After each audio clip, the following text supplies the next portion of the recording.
Okay. All right. OBS says we are now live. Now to do the obligatory check on YouTube,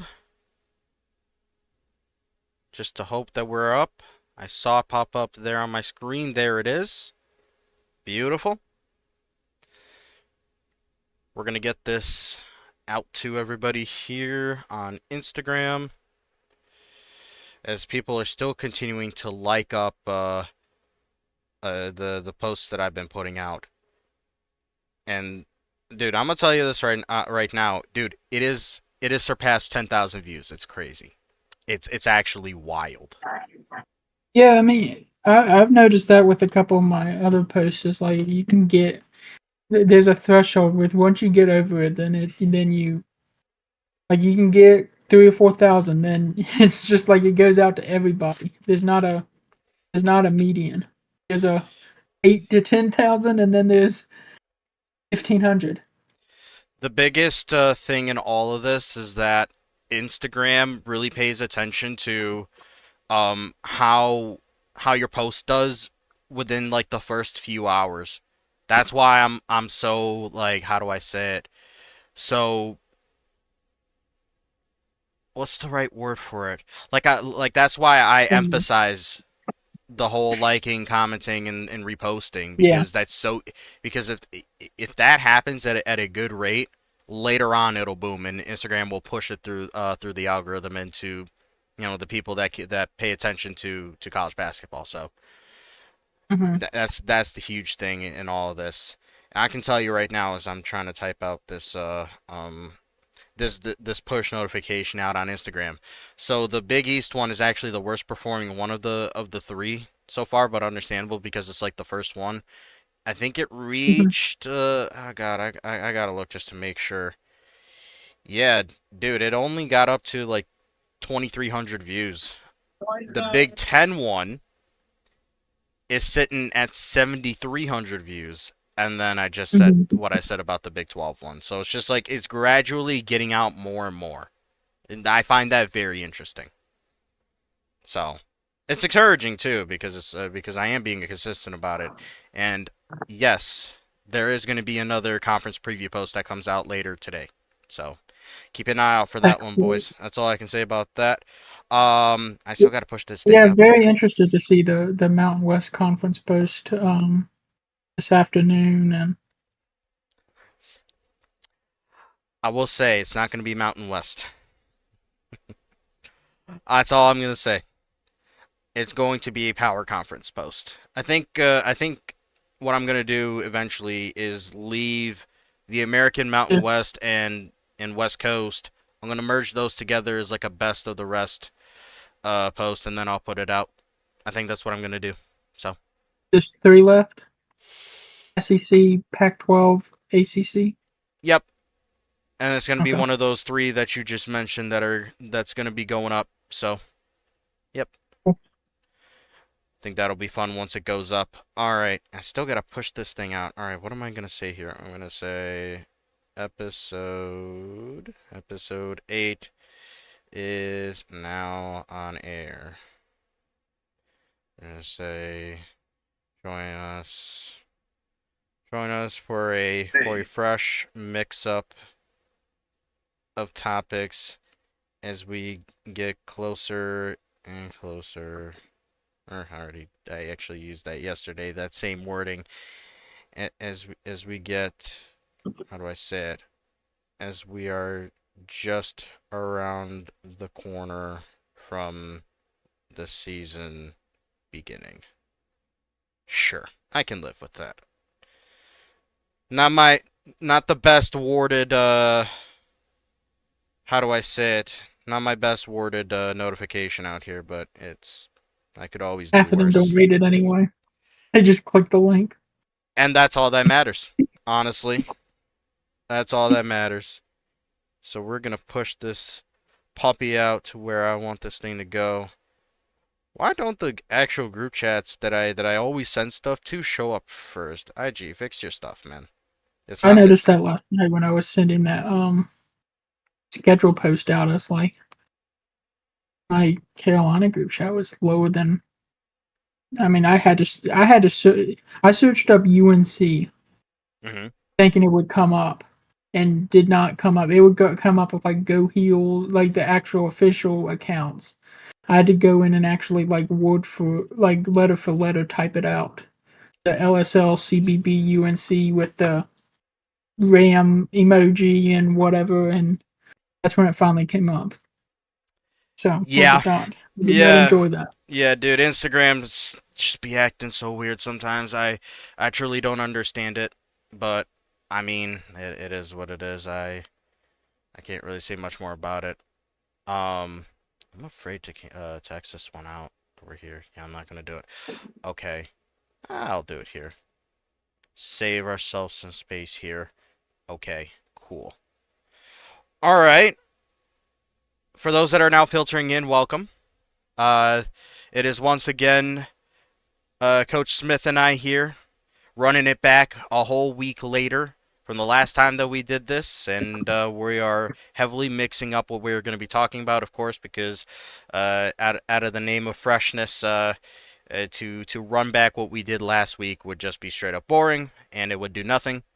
And also, there is something to actually talk about and I guess give opinions on. So we'll get to that once we cross that bridge. Let's put it that way. But let's see what everyone is saying. There's Creed in the chat. Good to see you, my man. Hook 'em. Noble Julian is here. What up? That is Godliab right there. Freshman on Marquette. Good to see you. Has the Big 12 episode happened yet? It looks like you already hopped on that and responded to Creed there. So yes, it did happen, and that was actually the very first multi-person episode of Court Vision, the Big 12. So last Monday, I believe. Yeah, yeah. Last Monday, or was it Tuesday? No, no, no. So it was Tuesday. It was Tuesday evening around there. Okay, Yeah, with Pugsley and I. That's what we did. Yep, yep, yep, it yep. was before mine. Yep, yeah, right before. It was, how did it go? We started off Big 12, then it was ACC, Yeah, you and I, and then Killian and I did the SEC centric episode. SEC. And Yeah, then the power set. just yesterday Knox and I did the non-Power 6 centric episode. So, we still have the Big East, Big 10, and the Pac-12 left. So, hoping to get those. If we can't get coaches from any of those conferences to pull up, then I guess we'll figure it out. Um, or maybe we don't even get to it in terms of an episode for it, and we just get straight to the season. Who knows? We'll just see. I can't really We promise talk about anything. the Big East gets it. Most of those schools get their fair share of love in the top 25 too. So they're not That going is without true. any conversation. No, you're totally So right about that. And just on that basis alone, um, it's almost like they always get some sort of spotlight, and it's not necessary that they need their own episode, but it's good to have. So yeah, can't really say anything, I guess, against that. So yeah, no, that's fair in my book. Let's see what else has been said. Noble Julian said, "Great episode for real. Got a shout out in it. Absolutely, you did. You might get more as things go on because you're constantly showing up. You're constantly pulling up to to these. So I hope that how do I say this best? I hope you keep showing up, man, because this low key, you're earning brownie points with me. And this could very well help you with progression and growing as a player. So that's another thing. People don't understand what impact it actually has to show up on these. So players more so than coaches, I would say, for sure. But still, I think it's something that how do I say best is good to know and good to be aware of because I think ultimately there are opportunities everywhere. You just have to look for them. Um, I'm in the meanwhile here. I know I'm looking like off screen here. I'm just trying to close some stuff in the background just so that my laptop calms down a little bit. I sometimes have too much running in the background, which is why it like freaks out on me. I don't need this running in the background. As good as it is to use a VPN, I really don't need that running in the background right now. What else? Oh, Zelaz, let's go. Coach McKee. Oh, new face in the comment section. What's up, McKee? That's for those that do not know who McKee is. That is the first year head coach at the University of Colorado. So, or Colorado University. They call themselves CU. So I don't know, but either way, go Buffs. Uh, I'll give that one to you. But yeah, I think I've done a good job slashing down my CPU usage. So hopefully that allows things to run a bit smoother here. If not, I'll keep on adjusting as we go along. Hopefully it doesn't mess things up too bad. Surprised this first chat wasn't asking when week 0 was. I mean, I guess when I have said over and over the last few days that it's now right around the corner, I think there's no need to ask anymore because it will happen. Lol, it's close enough. I'm chilling. See, there you go. There you go. See, the man understands it. But I'll tell you what, McKee, you did have a generational run there of constantly asking or bickering about week 0. So, Smith, you have anything on that personally from your experience? No, he broke the record of who's the kid? It was 2 or 3 years ago that would span the span. No, it was the McCullion dude at Wisconsin. McCallion, man. By the way, Yeah, he's back, and dude is so chill now compared to back then, which is kind of nice. But yeah, I remember that time ago. that was something. it That might not was have been him, but I feel like it was him. That way, it was at least once every day or two. he was It always was like asking. the wins games. Think it was Games. exactly like that too. Think it was Yeah, exactly like that. it was like it was on a schedule. Like you when you take your medicine or something. It was like you take your medicine at 10 o'clock, so 9:30 p.m. games. Punctual. Punctual pestering. Let's put it that way. Yeah, We're trying to build on that Wisconsin win. I look. I'm gonna keep shouting it from here. I understand you got that win. I'm not taking it away from you.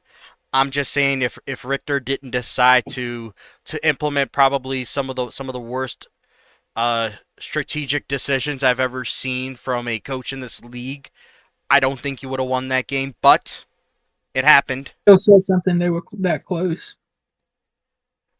All I can Even even go ahead. even if they don't win, the fact that they're in that hunt says something about their future. Sure, sure. It happened, and so just based on that, we have to just always keep that in the back of our minds. Like, okay, this is something that could happen again. So I guess we'll see. I'm not one to say that it won't, but I'm not gonna say that in year one this is something that should be expected. So Yeah, just you know, year one should be a baseline. Let's just put it that way. And we'll see how it goes for you. So Creed said I got like 4 people to believe the season started like 2 months ago. Okay, question for you: How? How did you manage that? Like you got to share Gasoline. with me the sauce that you used to convince those people, or you can just straight up tell me that they're just not the brightest bulbs in the room, and I'd believe you. Yeah, I, post like a week one of the week 0 games 0-0. See people lose their zero shit to on the face. 0-0. Both teams forfeited. Um, I Hey, I posted a game. Didn't happen yet, but I posted it. Oh my gosh, I don't even know how I'd go about that if I did decide to do something like that. That low-key might be a funny April Fool's joke when it comes back around again, and if I remember to do that, that might be funny to do. I just said it and I just said it did, and they believe me for some reason. You got motion, I guess. You got motion. Yeah, there you go. Julian also thinks it would have been great for April Fools for real. Godlike levels of gaslighting. Question is, did it take all that much to convince them? If it did, then yes, it is indeed gaslighting. But if you just said something about it and they believed you, that's not gaslighting. That's just them being stupid. I'd say a different word, but YouTube would ban me. So, we'll keep it there. I'll say it. Go ahead. You know No, what? Let's no, let's I'm risk it. okay. I'm okay. My mom would yell at me. Yeah, I don't think the risk is worth it. But I anyways, mean, I don't. So no, for sure, for sure. I totally get that. All right, guys. Thank you for popping on in and interacting with us to start this stream. I will say this right here and right now with what we have lined up for today. It should not take as long as the past streams have. Um, in a way, just based on how I've set timing goals for. I didn't really understand that the top 25 combined segments would take almost an hour, if not an hour, on their own. And I guess I've just ran with it ever since, just to kind of keep things consistent. But this should be a much shorter episode compared to before. So you don't have to grab 2 cups of coffee for this one, but maybe one. I'll leave that choice to you. Um, well, what do you say, Zelly? You saw it happen, lol. You commented on it. Listen. If I've got a I case of think you dementia or were fighting. something, maybe, but I just don't remember it at the moment. Maybe it's just not coming to mind right now. Said I was Could be evil. Maybe I did say could be that. gas. He could be gaslighting you into believing his gaslights. Creed, you have become a threat very quickly. I am not a fan of that, my friend. Anyways, folks, to actually get this show kicked off, and to continue this ball of previewing the season before it starts, um, I have decided that we go a different way about looking at teams, players, coaches, and we do it from a very niche way, and it's something that you see very often on social media. These types of posts, and we're gonna actually bring a few of these segments right here live. And so the first one that we're gonna start with is the start, bench, and cut segment. This one is pretty simple. I give a how do I say it? Like 3 names, 3 teams, players, coaches, whatnot, and the both of us will figure out who we like the most, who we like the least, and I guess who ends up being in the middle. So you start who you like the most, you bench who's in the middle for you, and you cut who you like the least from said group. Of course, things can change given like who's involved, what teams are involved, all that. So, I've got hyper specific what is it? Groups though, and this is sort of based on like the current landscape of teams, and we could even go over players. I think it'll be interesting if we do that because I think it'll be all over the place. But I'll start off real simple, and it's just with the teams, and we're gonna start very very easy with this one. The national championship contenders, the true ones, the ones that we've always seemingly talked about when we've made these top 25s and when you and I made our top 25. Now we have to start, bench, and cut these 3. Creighton, Marquette, Michigan. How do you have this? Who are you starting? Who are you benching? And who are you cutting? So I think in terms of, I'm going to start Creighton. I Okay. still think Creighton's the best team. I think Um, I'm benching Michigan. I think the size and the 7-2, 7-3 that fits the threshold for making the Final Four, according to last year's prediction. According to last year, and then I'll cut Marquette. Okay. Um, let's just put it this way, folks. I know some of you know what I also am. I'm also gonna say this. Just pretend you're listening to Kamish. Okay.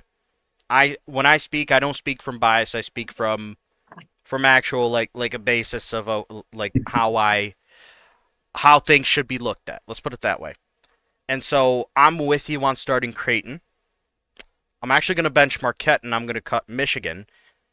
My reasoning for the little switch at the bottom is because with Marquette, I really like the returning production and I like who is once again a starter. With Michigan, it's a brand new team. I don't know how they'll gel together. It could be just fine. And they're once again absolutely cooking. I have them number 3. I just wonder. And also, I don't know how good of a chance Michigan has to once again make it back to the championship game. 3 years in a row of that? I don't think I've seen anyone do that before. That would be a first. So to me, I can't really rely on that. And so that's why I'd cut Michigan in within this tiny group. So it's interesting to look at though. With Michigan, I do understand why there's some love there for sure, as we've talked about consistently. Okay, now we're gonna dive into conferences. We're gonna try to go about it this way. We're gonna start with the ACC, and let's try and figure out the top of the ACC real quick. I think it's a no-brainer that Duke, Louisville, and Notre Dame are the top 3. Who are you starting, benching, and cutting in this group? Is it a no brainer? Depends on who you talk to, right? Be- I mean, I don't think. I think we're missing a top three team. Not important for it to start bench cut, but Duke, Notre Dame, and Louisville. Are we missing um, some from here? I think Florida State's a top three team. They could be. I I just think that's a little controversial. I admit that. I don't think it's clear cut. maybe, but the consensus, I guess, in public is like that's the top 3. Florida State is top. Florida State is undeniably top 4, and yes, you could Yeah, make the case for them to be over Louisville. I can't. I personally can't do that, but I do respect them. So I'm I think it's closer than anybody is thinking or probably. initially. Oh yeah, I Um, agree. so I guess start bench cut, starting Duke. I think, and I'll bench Notre Dame. I think that and then cut Louisville. I think cutting Louisville right now is clear. Nothing against Louisville. I think it is in terms of tiers, I think it is a two-horse race coming into the season. And then I think Duke's established experience puts them over the top slightly. Okay, Backcourt still concerns me. I know we spent 2.5 hours talking about Duke's backcourt, but it still concerns me. fair. And it's always a fun thing to just how do I say it, refresh the memory on that. And so because of that, I'll just keep this simple. I'll start Notre Dame, I'll bench Duke, and I'll cut Louisville. Our opinion on Louisville is the same in regards to the top of the ACC. I like Notre Dame's balance a bit more. That's just where I'm at. Like I've said before, I have no problem with Duke. They're very close. It's much closer than people might suggest that I'm making it out to be. So, but that's where I'm at. Okay, Big 12. This one's interesting. You could go so many ways with this.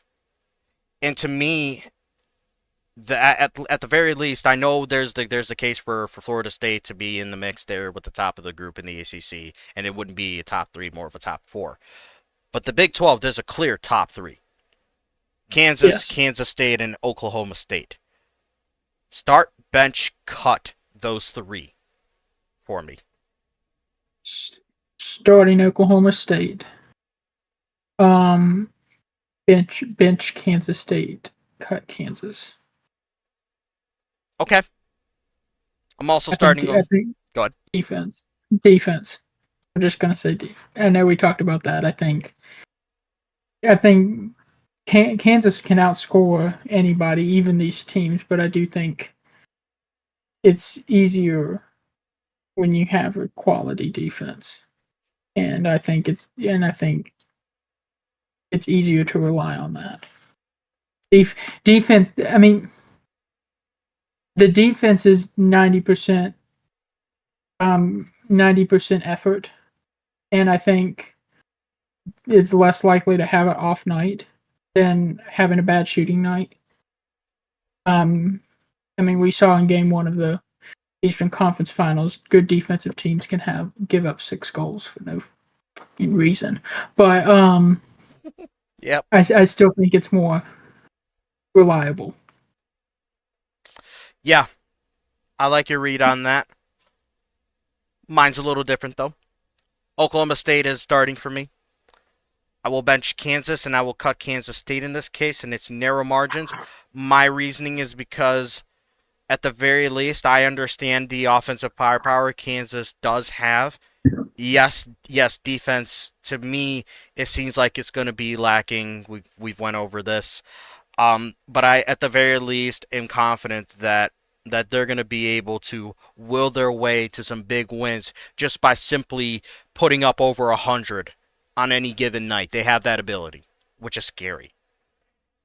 I Yeah. will say, even out of these 3 teams, even starting Oklahoma State, I do think Kansas is the most likely of the 3 that can go out there and beat a top 10 team by 20. Just have Yes. a, I mean, 108 to 90, 90 some type game where it's, I mean, blowing the doors off of them.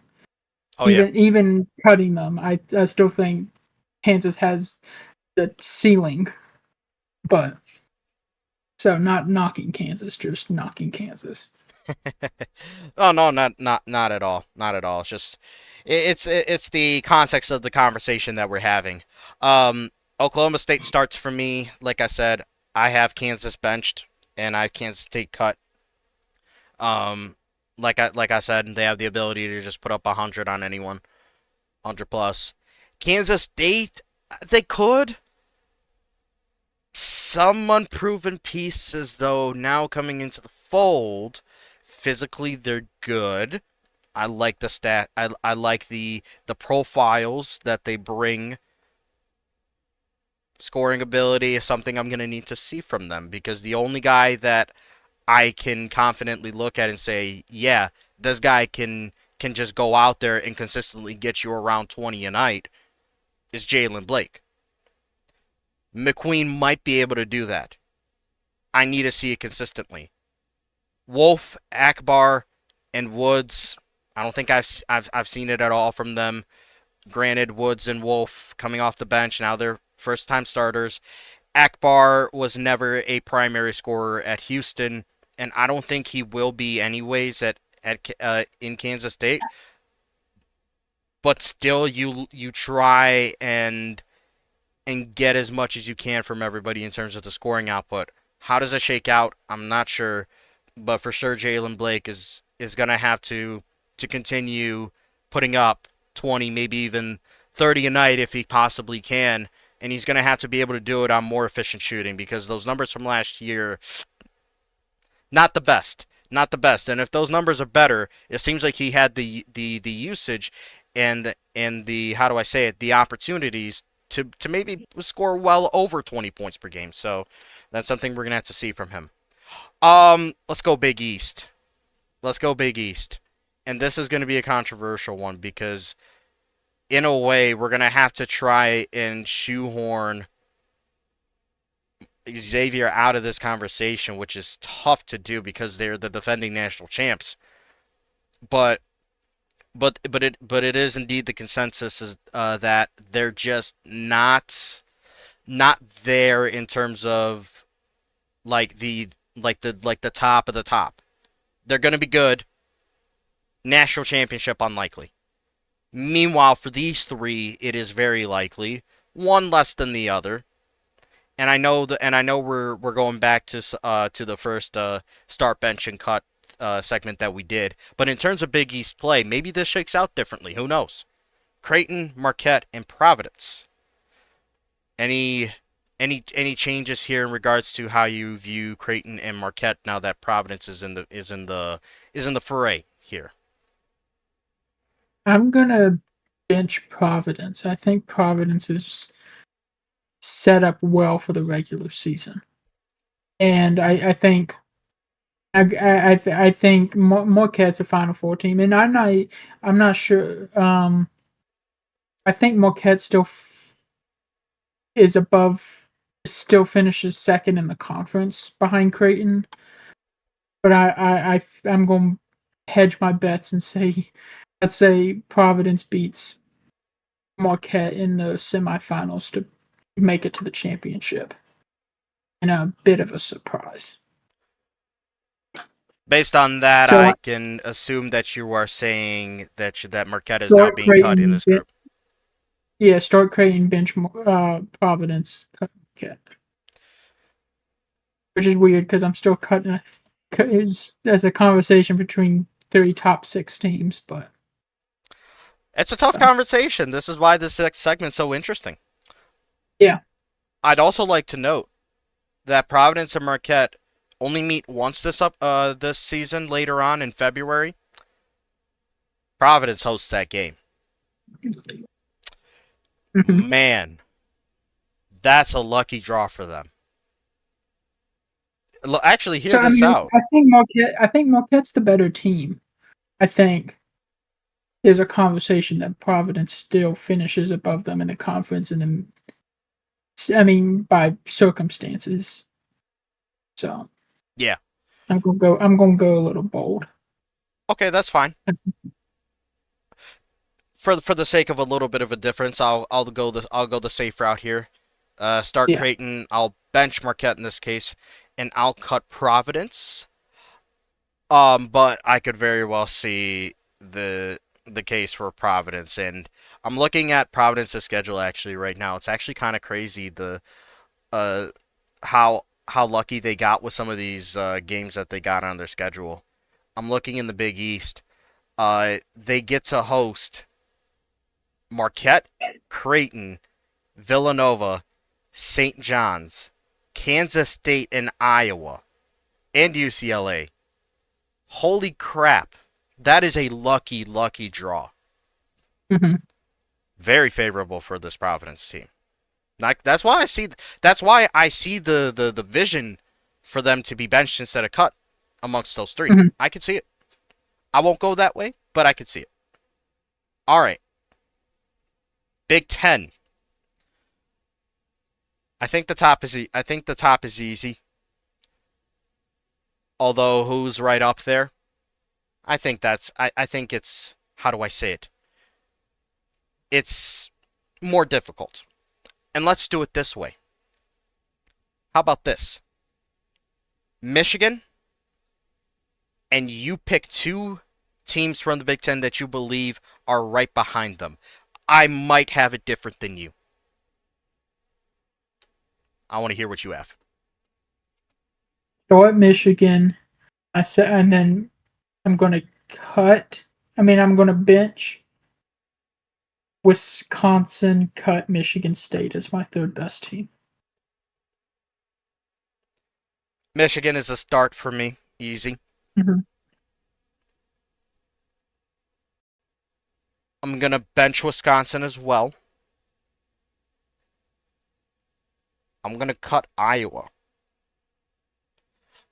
I still like Iowa a tad more than Michigan State. just a tad more. Mhm. But Michigan State's right there. I can absolutely see it. Totally. Okay. This feels like a make it or break it year for Iowa. Looking at the upperclassmen and um also the end of an era, maybe. Could Um, be. just putting that out there too. Of course. No, I could definitely see it that way too. All right, this one's going to be interesting. We haven't gotten to talk about the Pac 12 yet on this channel. We will eventually, because this is a fascinating conference to me. In my opinion, this could go any which way. I think to me there's one team that's firmly at the top, and then there are a few other teams that you could sprinkle in as even second or third. So I find this to be very, very fascinating to try and talk about. Okay, Oregon, I think has to be part of this. I'm going to let you pick the next two teams to either bench or cut. Basically, second and third. And then I'll tell you who I've got.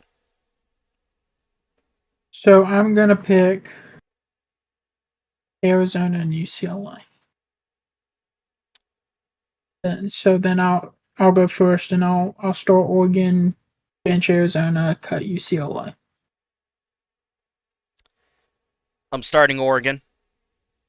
I feel like if you don't start Oregon within the context of the current climate of the Pac-12, then you either really believe in another team or you got a misread on something. But yeah, start Oregon. I'm gonna do a little something interesting here because I think there's an opportunity for a couple of other teams to really emerge and to grow because I think these two have got tons of potential later. I'm gonna bench Washington. I'm gonna cut Cal. I'm doing a little bit of something different here. Mhm. Washington just needs their backcourt to develop like during the season, which I think they will. Those two dudes are Mhm. young. I'm talking about Brick Council and it's one of the Wyatts. I forget what his first name is. Bellamy. Bellamy. Yeah, Bellamy. Man, I like both of them. I like both of them. They just need time. Yeah, Cal is to me, five soph- five sophomores they're like starting five. yeah. Yeah, Oh, yeah, I was going to try and like give it a specific term. To me, they're like this dragon that's growing and that'll grow rapidly in front of our eyes. And right now they're the dragon from Dragon Tales. In a year or two, they're gonna be the dragon from Game of Thrones. if they stick together, Yes. which hopefully just to see this through, I hope they do. Hmm. I would love to see this thing actually come to light and for them to actually see all that time together actually come to fruition because this team could be a real monster soon. So that's why I've changed my pace a little bit, even though I currently like Arizona and UCLA a little more. Hmm. Okay, the SEC. This one is to me is not the same as the Pac-12, but still it's very wide open in a sense. I still think the top three are, how do I say it? More so set in stone, at least in terms of public perception. To me, it's Auburn, Florida, and LSU that are the top three currently of this conference. Hmm. Start, bench, cut those three for me. For this season, starting Auburn, benching LSU, cutting Florida. This season only. I'm the same way. I am the same way. Although you say for this season, let's I change. think if we're doing next 5 years, I'm starting Florida and I'm not reconsidering it. And then I'll bench Auburn. Actually, I'll bench LSU and I'll cut Auburn. This is how much confidence I have in Laza, because I'm also the Hmm. same way. Start Florida over the next like 3-4 years. Um, Hmm. Based on who is currently in the conference right now, it's tough to say just because I don't know how things will go from here in terms of like who stays put where. Yeah. I'm gonna assume Frost sticks it at Auburn. Maybe Hmm. maybe it has to go through some rough patches here and there due to personal reasons, but I think he sticks. Auburn's his school, so I'll bench Auburn. I'm going to cut Ole Miss. If Knox sticks at Ole Miss, Yeah. I really Yeah. really like what could be done. I agree. I will keep it. I will keep it there. Although I will say this, I will ask you this personally because Kentucky's a sleeping giant, just if waiting for. they just got to get the right coach, man. That's all it Yeah, is. I know. I know. They haven't been able to. It's sad. Yeah. They had one like I'm sure you remember. You were part of OG Waves. They had one. Yeah, and they were a top 10 team. Yeah. Eh, top 15 maybe, but yeah. No, no, no. But dude, they were Top like 10. top. They were like top 8.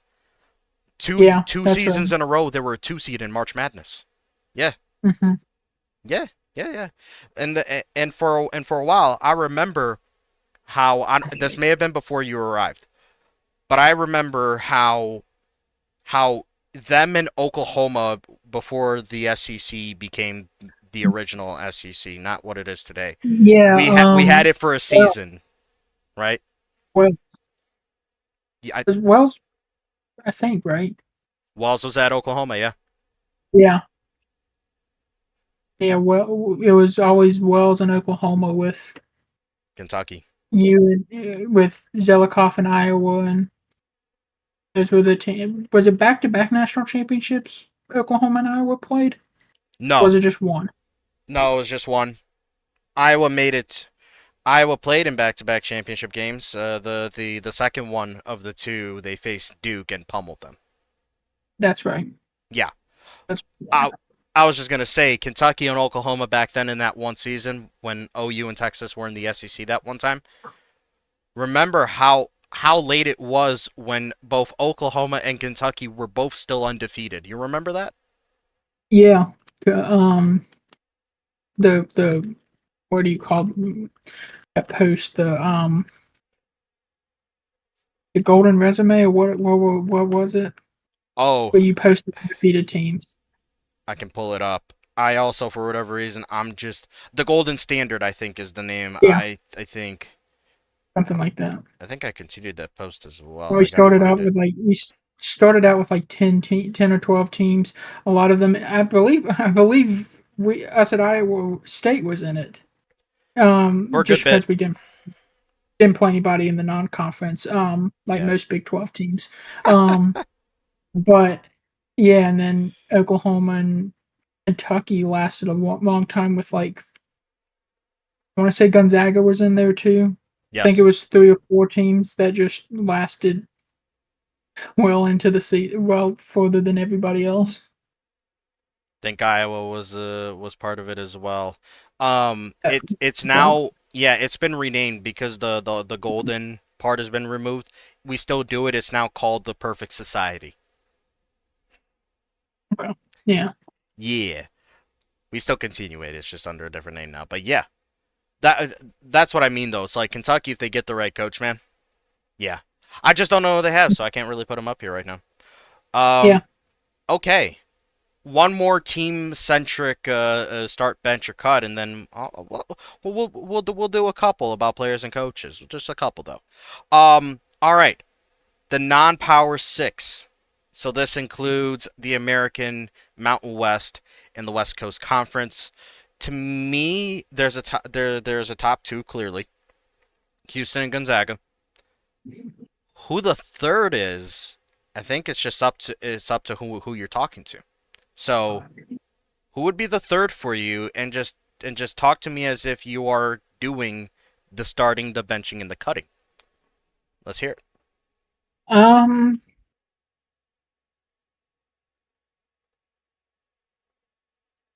I'm still gonna. I think you start Houston, bench Gonzaga, cut New Mexico. I still have New Mexico as the third best. I respect. I respect. I have New Mexico in high regards as well. Yeah, for me, start Houston because of their backcourt. Hmm. Bench Gonzaga just because of the overall talent and experience. Ooh, I'm gonna think about this one real quick. I really like New Mexico. I'm just trying to see if there's a different team out here that I like maybe just a smidge more. I'm looking real quick. Hmm. Okay, I'm gonna be a little different today. Cut Memphis. I almost went Memphis. I thought about that for a minute.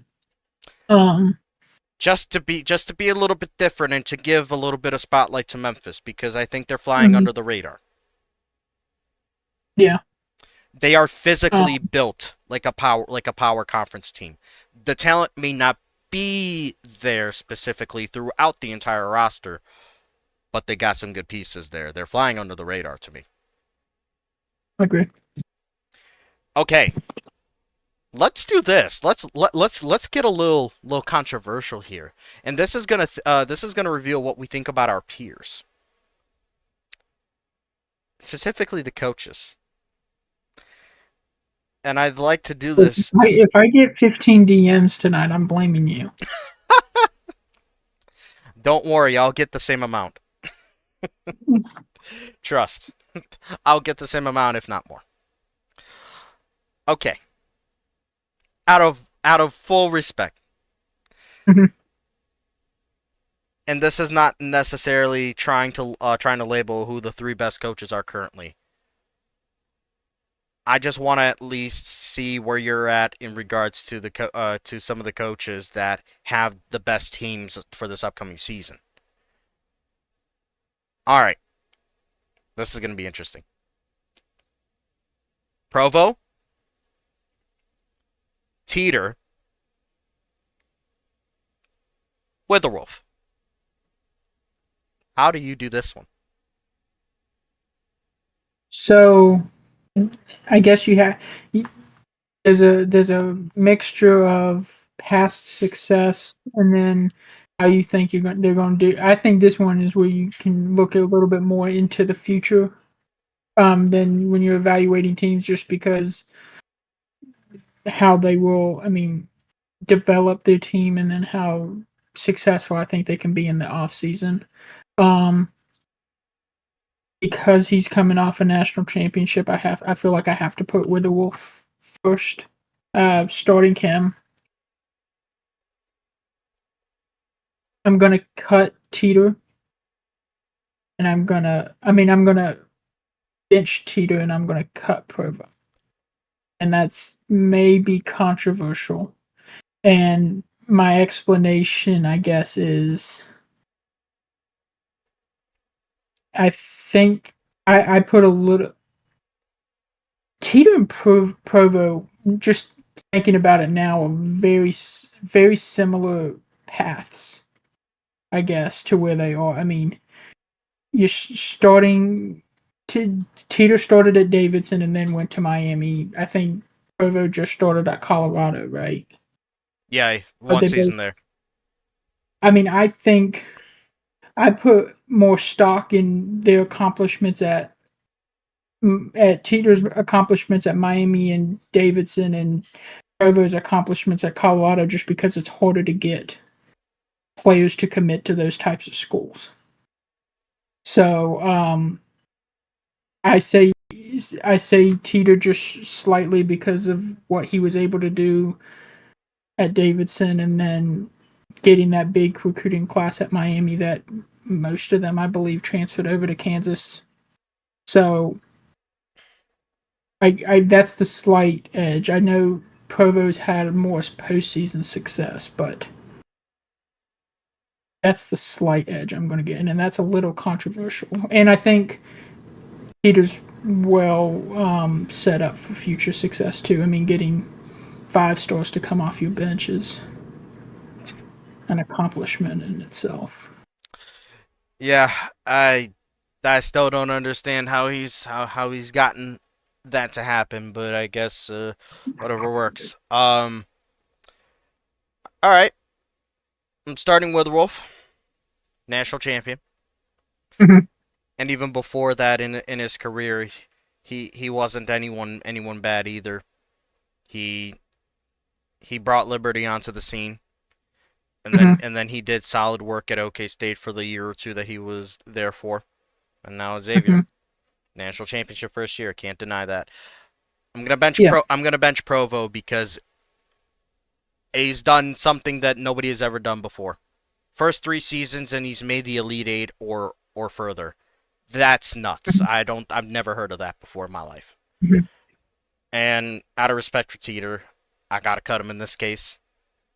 But he's definitely gonna have the opportunities to have better teams going forward. Mhm. That's for sure. So and probably better, better than this current iteration, honestly. And this one we're already seeing in high regard. So okay, all right, we're gonna switch to players now. This one's gonna get interesting because I'd love to hear you out on where you feel these guys are in regards to potential Wooden Award conversation. And I'm gonna have to reference back to the preseason mag that I put out because I do have a bunch of names on there.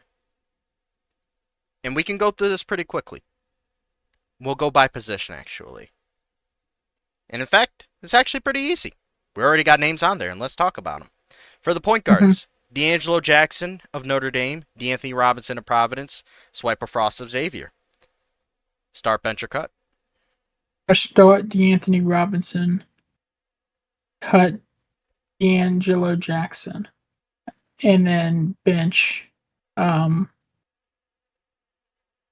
uh Swiper Frost. I'm actually going to start Swiper Frost. I'm going to bench Robinson, and I'm going to cut Jackson. National champion Swiper Frost. Mhm. And he did have some very, very good games in their run. So I remember that fondly.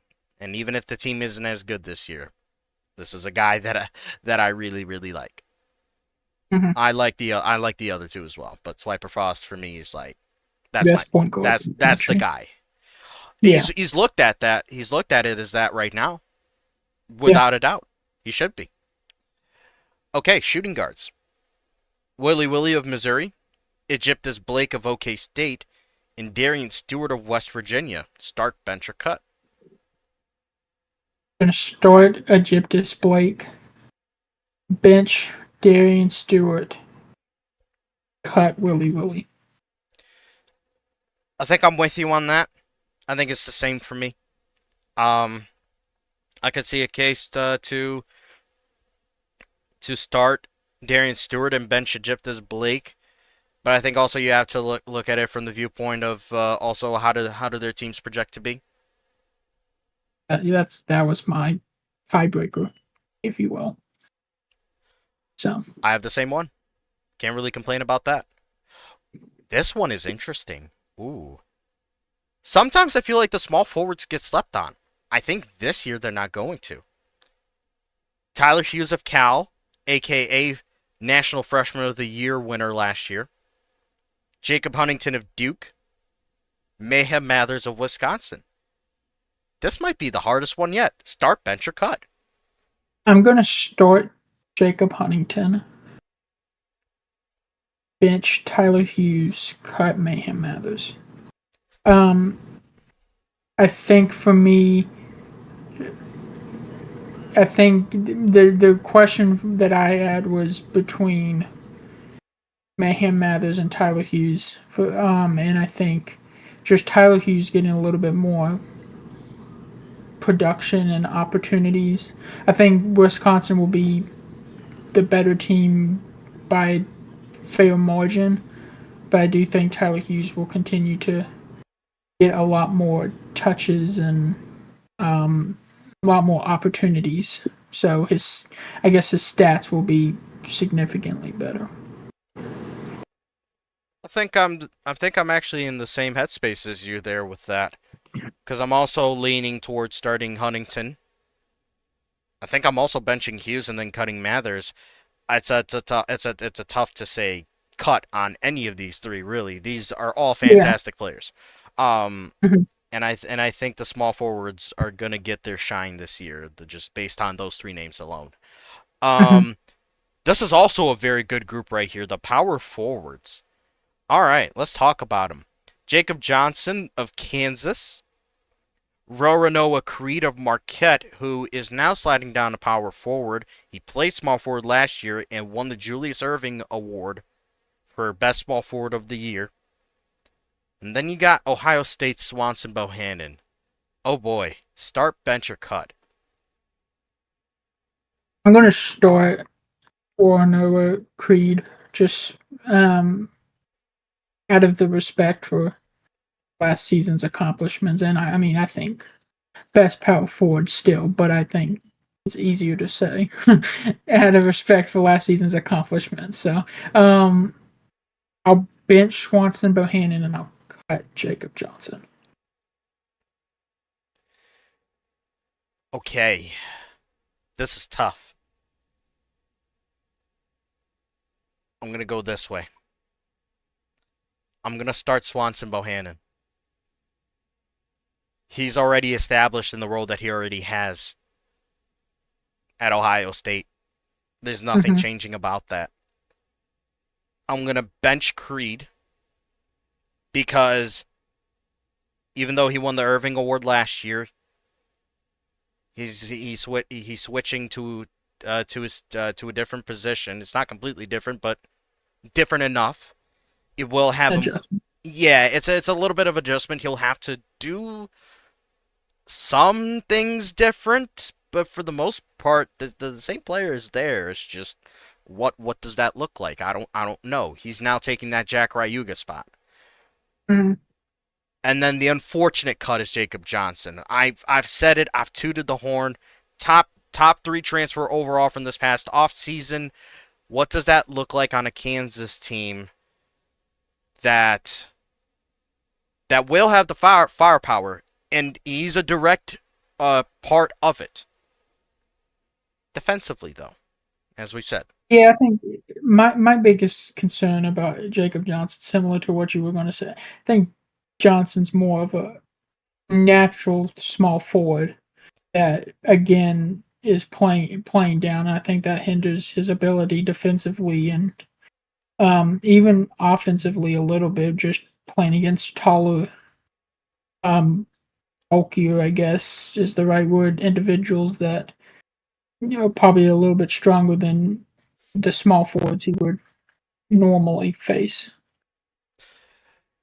Nikolai Zelikov comes to mind for me when I think about past players in that position that Jacob Johnson is now going to be in, that is going to maybe even do the same things at, and he was fantastic. He was also fantastic defensively.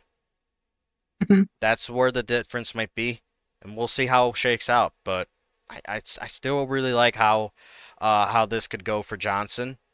But just in compared to those other two names, I like him the least amongst these three. But this is a fantastic three. All right, Mhm. last but not least, the big men. This is an elite group right here and in different ways too. Dominic Cotton of Creighton, Xavier Blake of Michigan, Kyrie Holmgren of Villanova. Start, bench, or cut. I am starting Dominic Cotton solely because it's my guy. He may not be at Carolina anymore, but I'm rooting for his success. So that may be a biased pick, but I don't care. I'll bench Xavier Blake and cut Kyrie. Okay, okay. I'm gonna change my tune here. I'm gonna start Kyrie Holmgren. I'm gonna bench Cotton. I'm gonna cut Blake. My reasoning for starting Holmgren is that this dude is coming off a near 30 point per game season last year. he was ridiculously good. Hmm. Hard to imagine it gets worse for him. Yeah. I think he's now surrounded in a way by by teammates that maybe fit the team overall better, yet maybe in different ways present for him even more opportunities to be the go-to guy in terms of the Hmm. scoring output. I really like what he could have this season. I think Dominic Cotton for him, it's simply put. I don't know what he's like as a primary scorer, but I do know he is just straight up one of the best defensive bigs in the entire country. Period, flat out. Um, Xavier Blake was a tough cut. He has a scoring ability. He could defend. How does he fit with Cooper Taylor? That's my only question. Hmm. I think the fit with Dominic Cotton and Mitty Gavin is a bit more clear. Dominic Cotton is more of a paint beast. He can shoot it from three. We've seen it, but that's not his game. If he has to, he can, but he doesn't really do that. Mitty Gavin is a stretch four and a stretch five technically. Uh, Hmm. based on his size. So the fit is really good, and those two are extremely tall as well. That's why I really like them. Um, Hmm. but yeah, with Blake, even though there's that same kind of dynamic with Cooper Taylor, it's just weird because because these are both centers that prefer to play um in the paint, maybe a little out in the mid-range game. I don't think I've seen either one of them do great from three. Maybe one of them does this year. I don't know. I don't know. It's a wait and see kind of thing. But that's where I'm at. That's where I'm at with those guys. Okay, Hmm. I think we've done enough starting benching and cutting. All right, folks, I'm gonna need y'all to become a bit more financially, how do I say it, savant here, because we are now going to be looking at stocks of teams, players, and coaches. Smith and I are going to be picking our own. It doesn't have to be unique. Actually, you know what? No, let's make it unique. Let's make this unique. Unique stocks here. 5 of them that we would buy now. 5 of them that we Hmm. would sell now. And the range is limitless. We just got to be unique about it. All right, and we'll Hmm. start with the ones to buy. All right, my man. We're putting your portfolio out here in the public, or at least you are. Who are you buying now in terms of their stock? Well, this shouldn't come as a surprise. I talked about them in the last episode, which if you guys didn't watch, go back and watch. Um, I'm buying stock in Texas. I think Tex. This is it may be a little bit more of a long term play than just this season, but definitely feel like this is the lowest Texas stock will be for the next two seasons minimum. I share the same sentiment with you. I do feel really good about Texas. I guess in the same vein as you, um, if you didn't buy Cal stock already last year, then this is your last chance now to buy relatively low before it gets very high. Mhm. So Mhm. that's my first stock purchase choice right there. Let's put it that way. Who's your second? Mhm. I'm gonna say the ACC. Okay. I think again I'm looking for stocks that I can get at a reasonably low amount, something that I think can build and make it worth my while. And I think in comparison to other conferences, the ACC is generally regarded as lower in the Power Six rankings, and I think that might continue this year. But I do think the ACC will continue to get closer, and I do think over the next couple of seasons it'll be right in the mix of the top echelon of conferences. Sure. I can definitely see that. I'm going to change it up a little bit and put a spotlight on somebody who I definitely have belief in. Um, I'm buying Julian Gottlieb stocks right here, right now. It's not just because the dude is out here watching us every single time. It's not that. Like I truly believe in it. Mans is putting Hmm. in work, and he's a part of a program, a winning program at that. And by the way, they know exactly what to do with players of his profile, of his skill set, of his abilities. Marquette has produced some of the best wing play consistently over the past 3 years. Hmm. It's hard not to feel good about where Gottlieb could be in like a couple to a few seasons before even the senior season. So I'm buying Gottlieb stock like stat. All right, who's your third?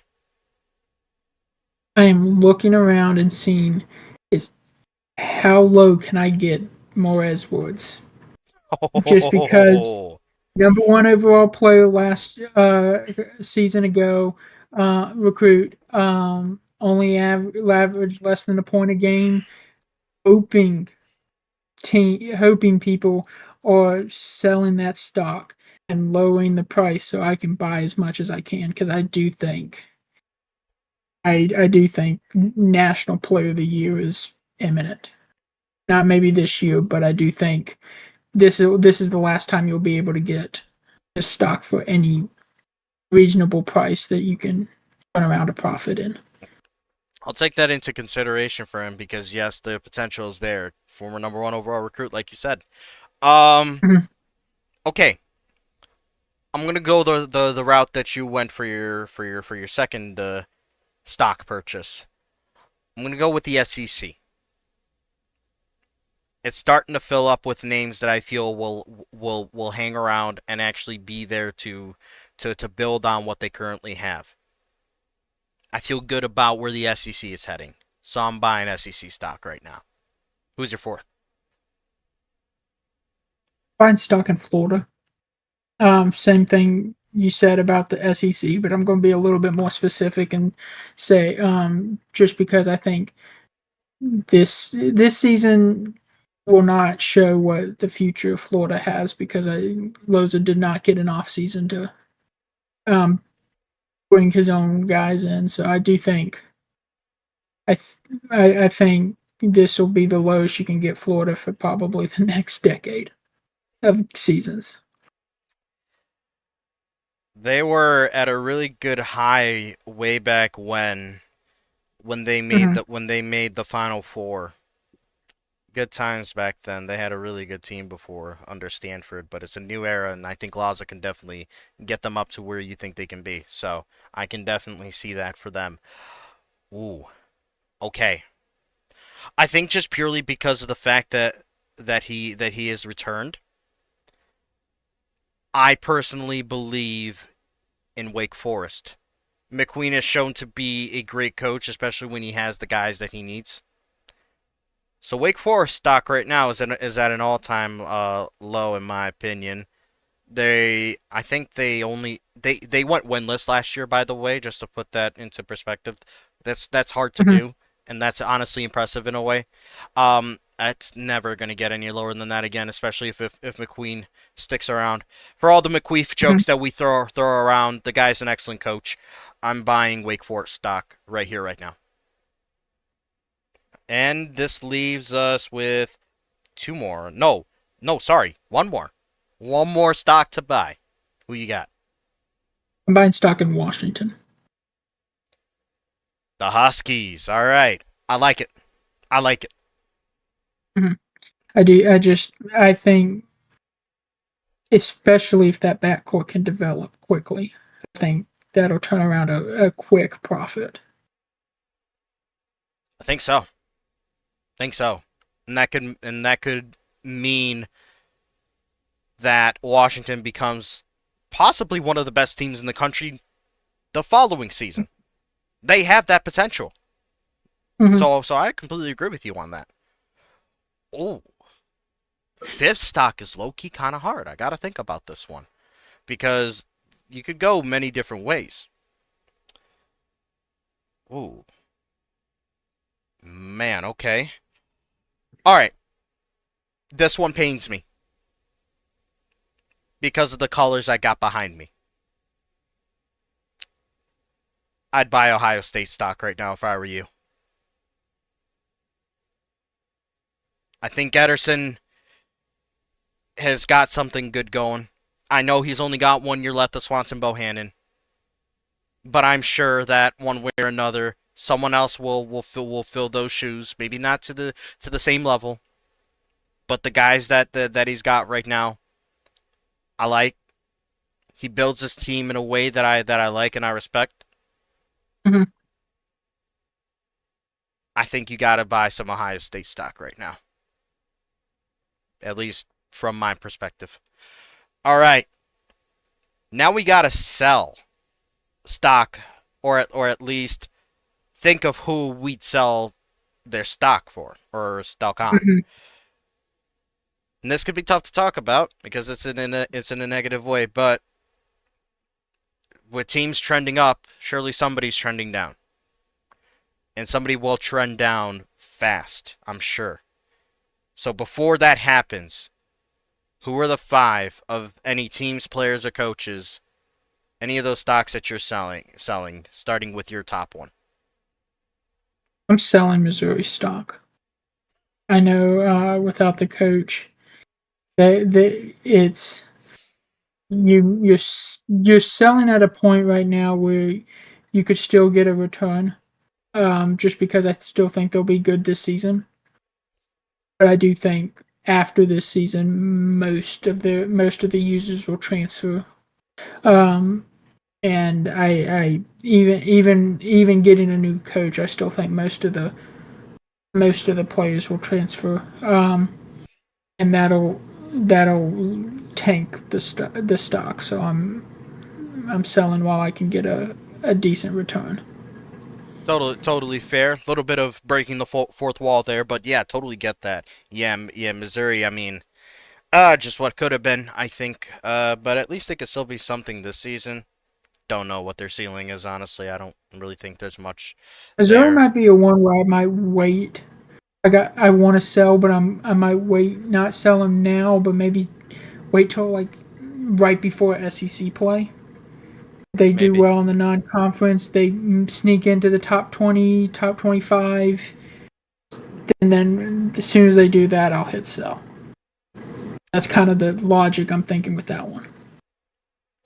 Okay, I'm gonna go in a little bit of a weird way here because over the past several seasons, for the most part, this program has become one of the premier ones in the entire sport. But to me, there's a shift happening, and I think it's going downwards. I'm selling my Iowa stock. I'm selling my Iowa stock. Is that as it hurts to say? I'm selling it. Um, It took my maybe pick. later, but I'm selling it at Yeah, some point.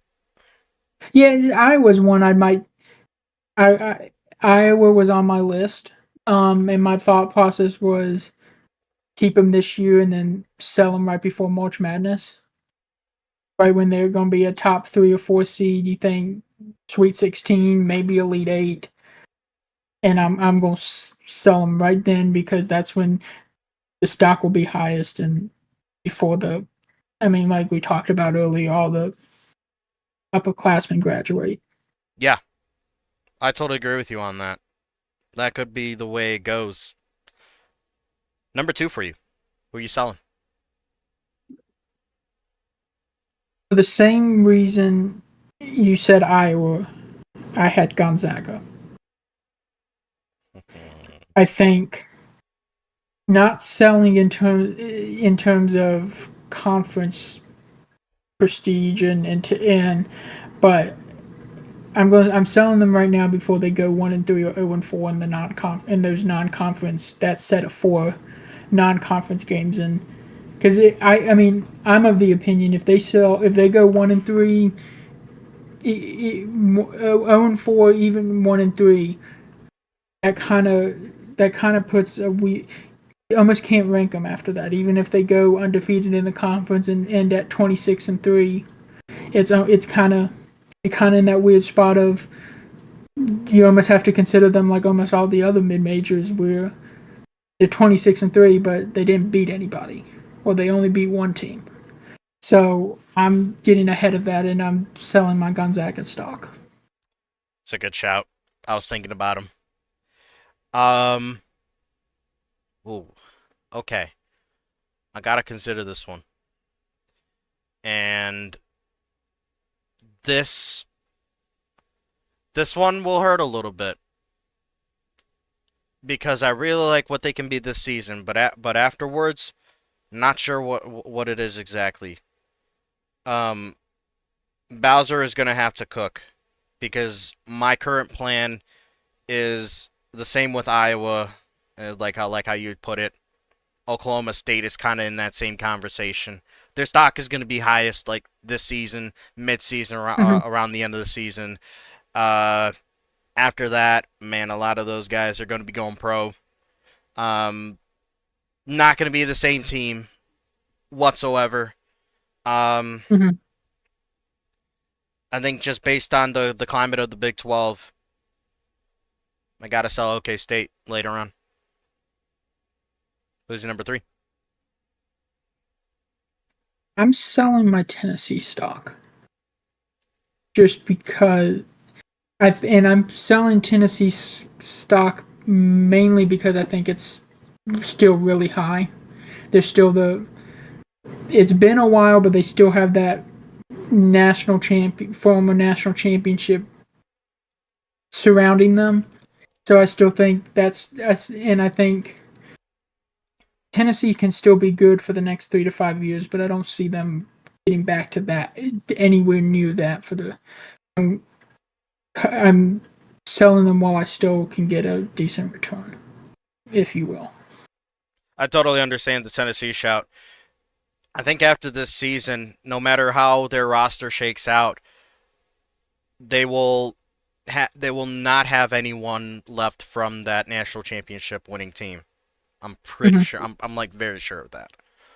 I think so. Um, Yeah.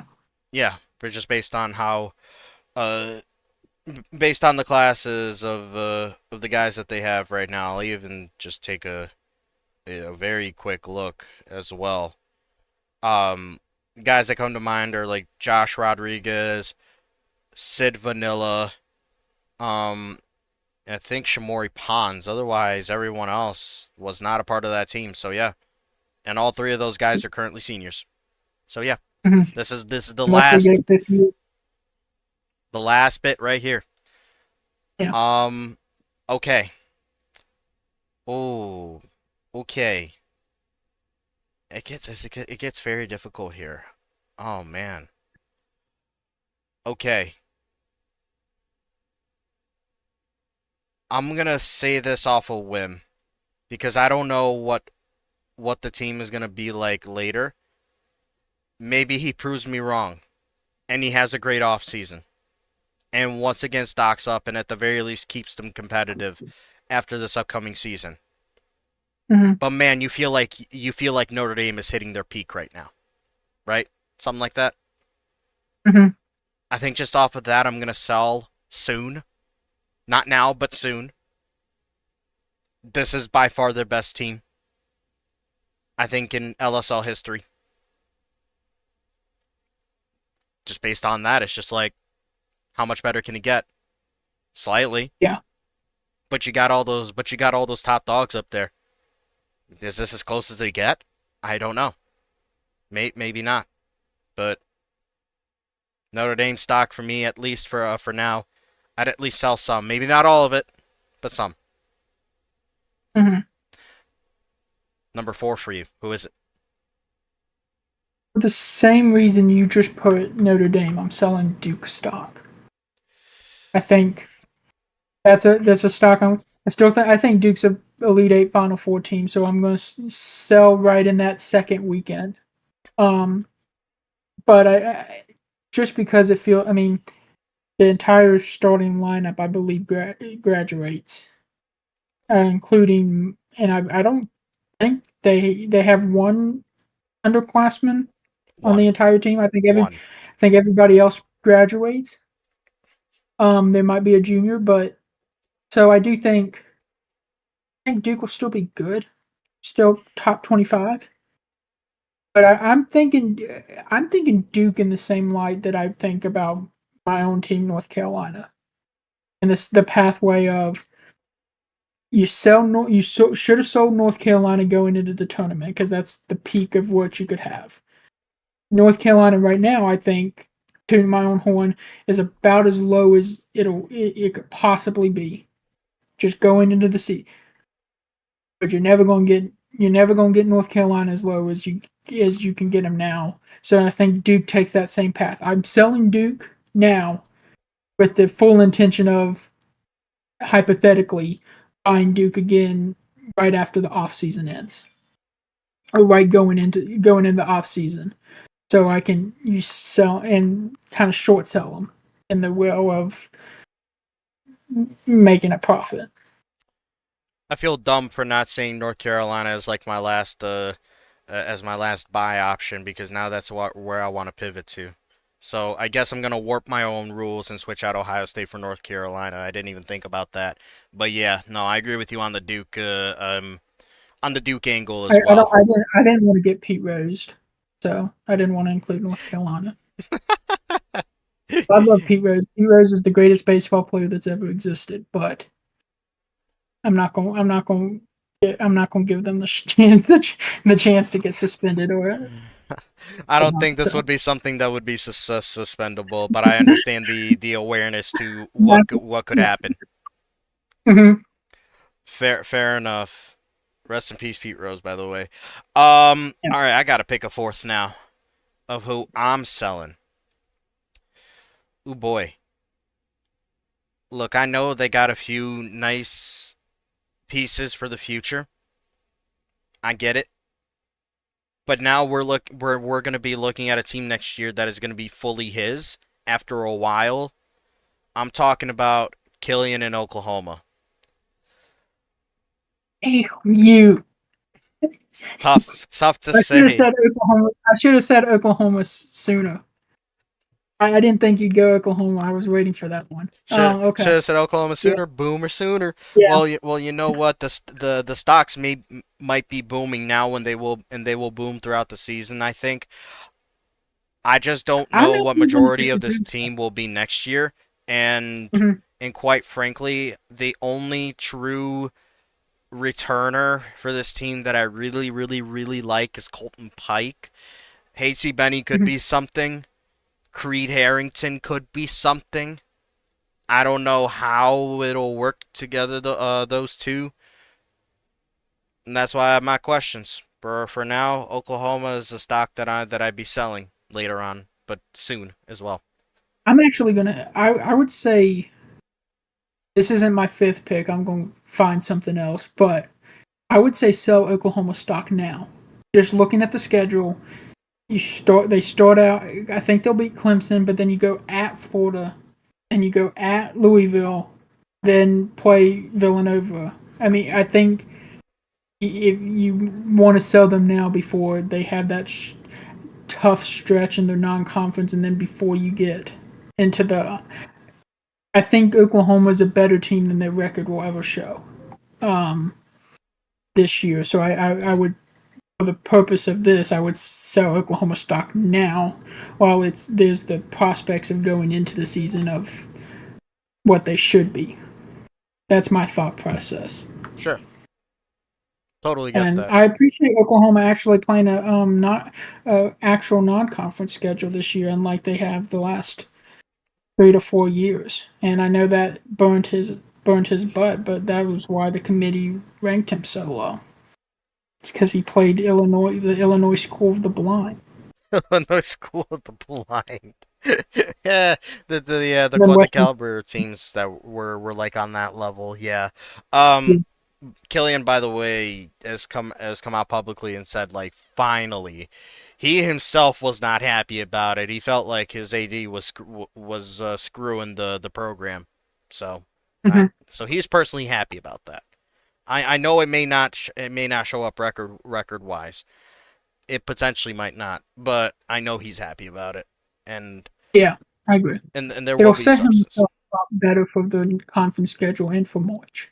Whether his record may not be the same or not, but Exactly.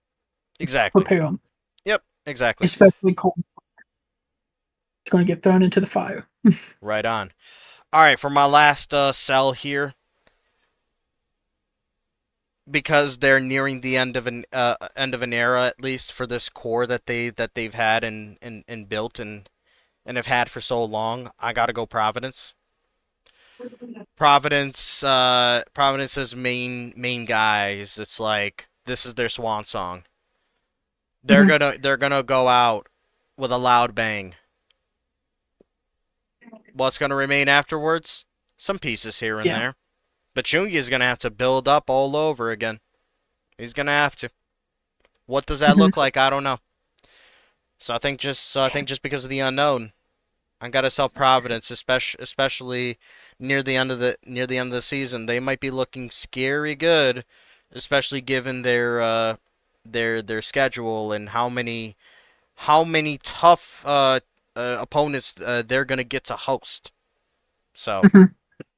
so yeah, that's where I stand with them, and that rounds out our buying and selling of stocks from all over the country, which is interesting. And for those that have been keeping up, I would love to hear who you would personally have yourself. In terms of like who you buy and who you sell. So, all right, last segment for this episode, and we're gonna give you guys the opportunity to talk to us, and we'll give you our thoughts and opinions on the teams that you give us in terms of what do we think their record will be by the end of the regular season, not counting the postseason, just regular season.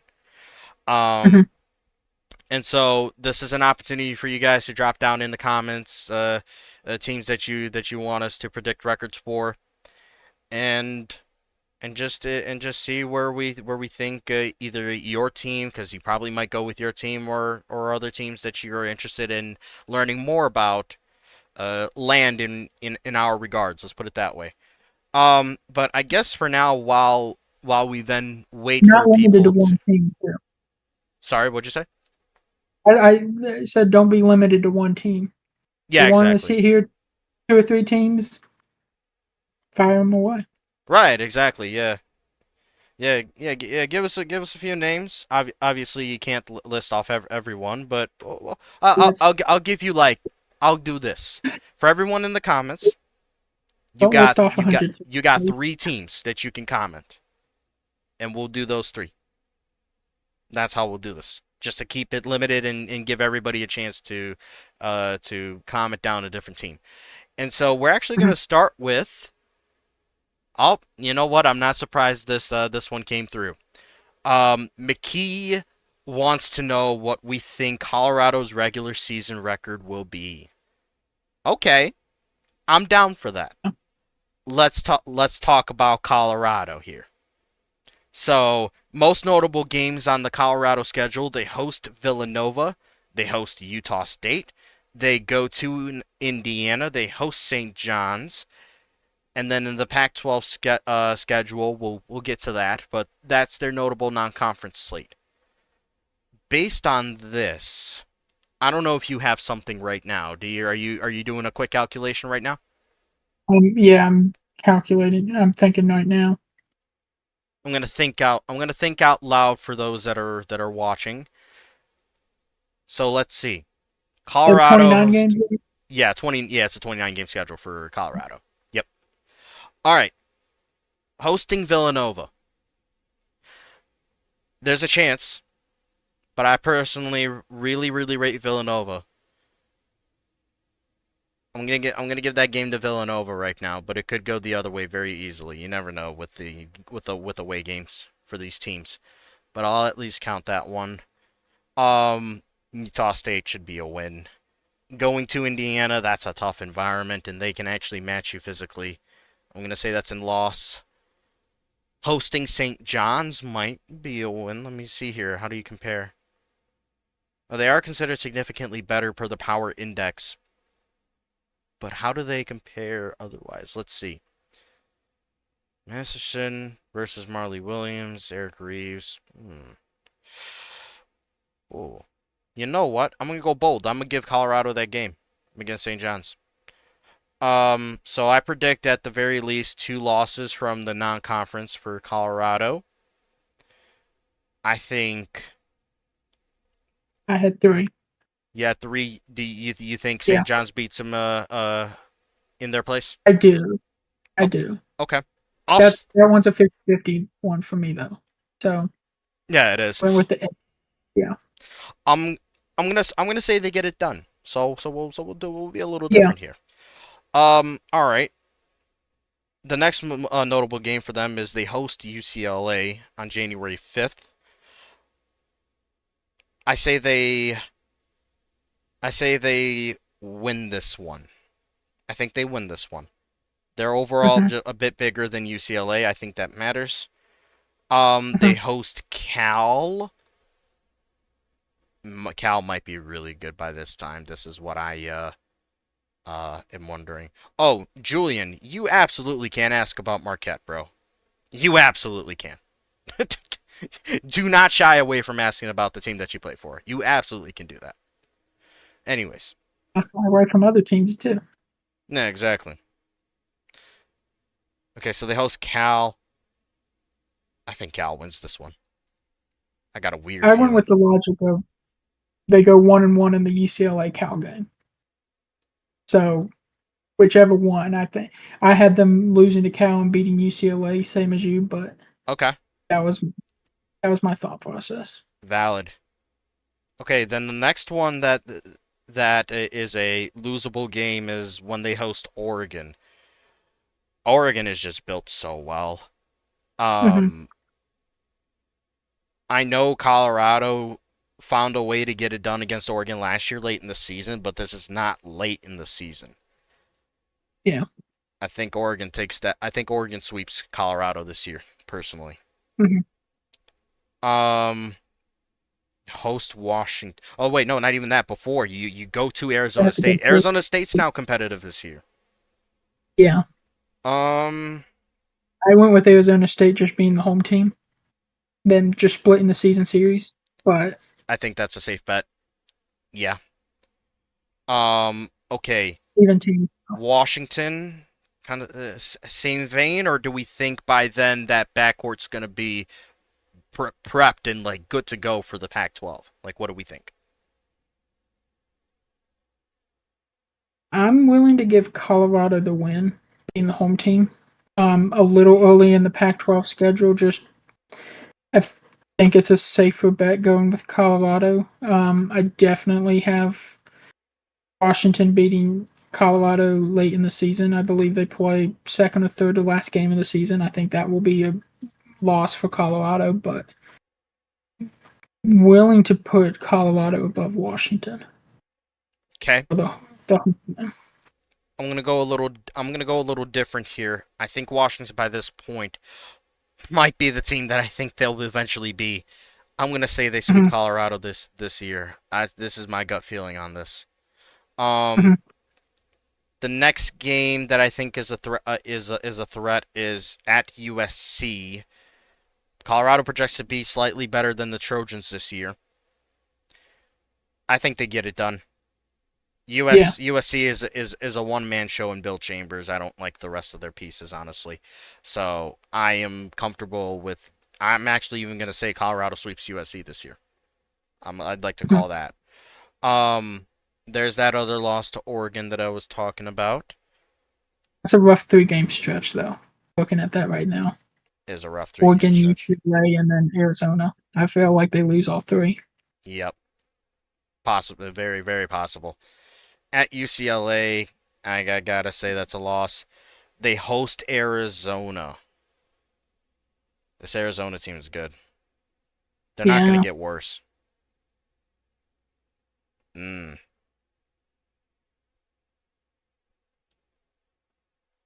I hate to say I think Arizona sweeps them. I'm leaning towards the same as well, but something tells me they sneak a win when they host them. I'll give them that. I'll give them that. Hmm. A split, which is crazy, but I think that's what happens.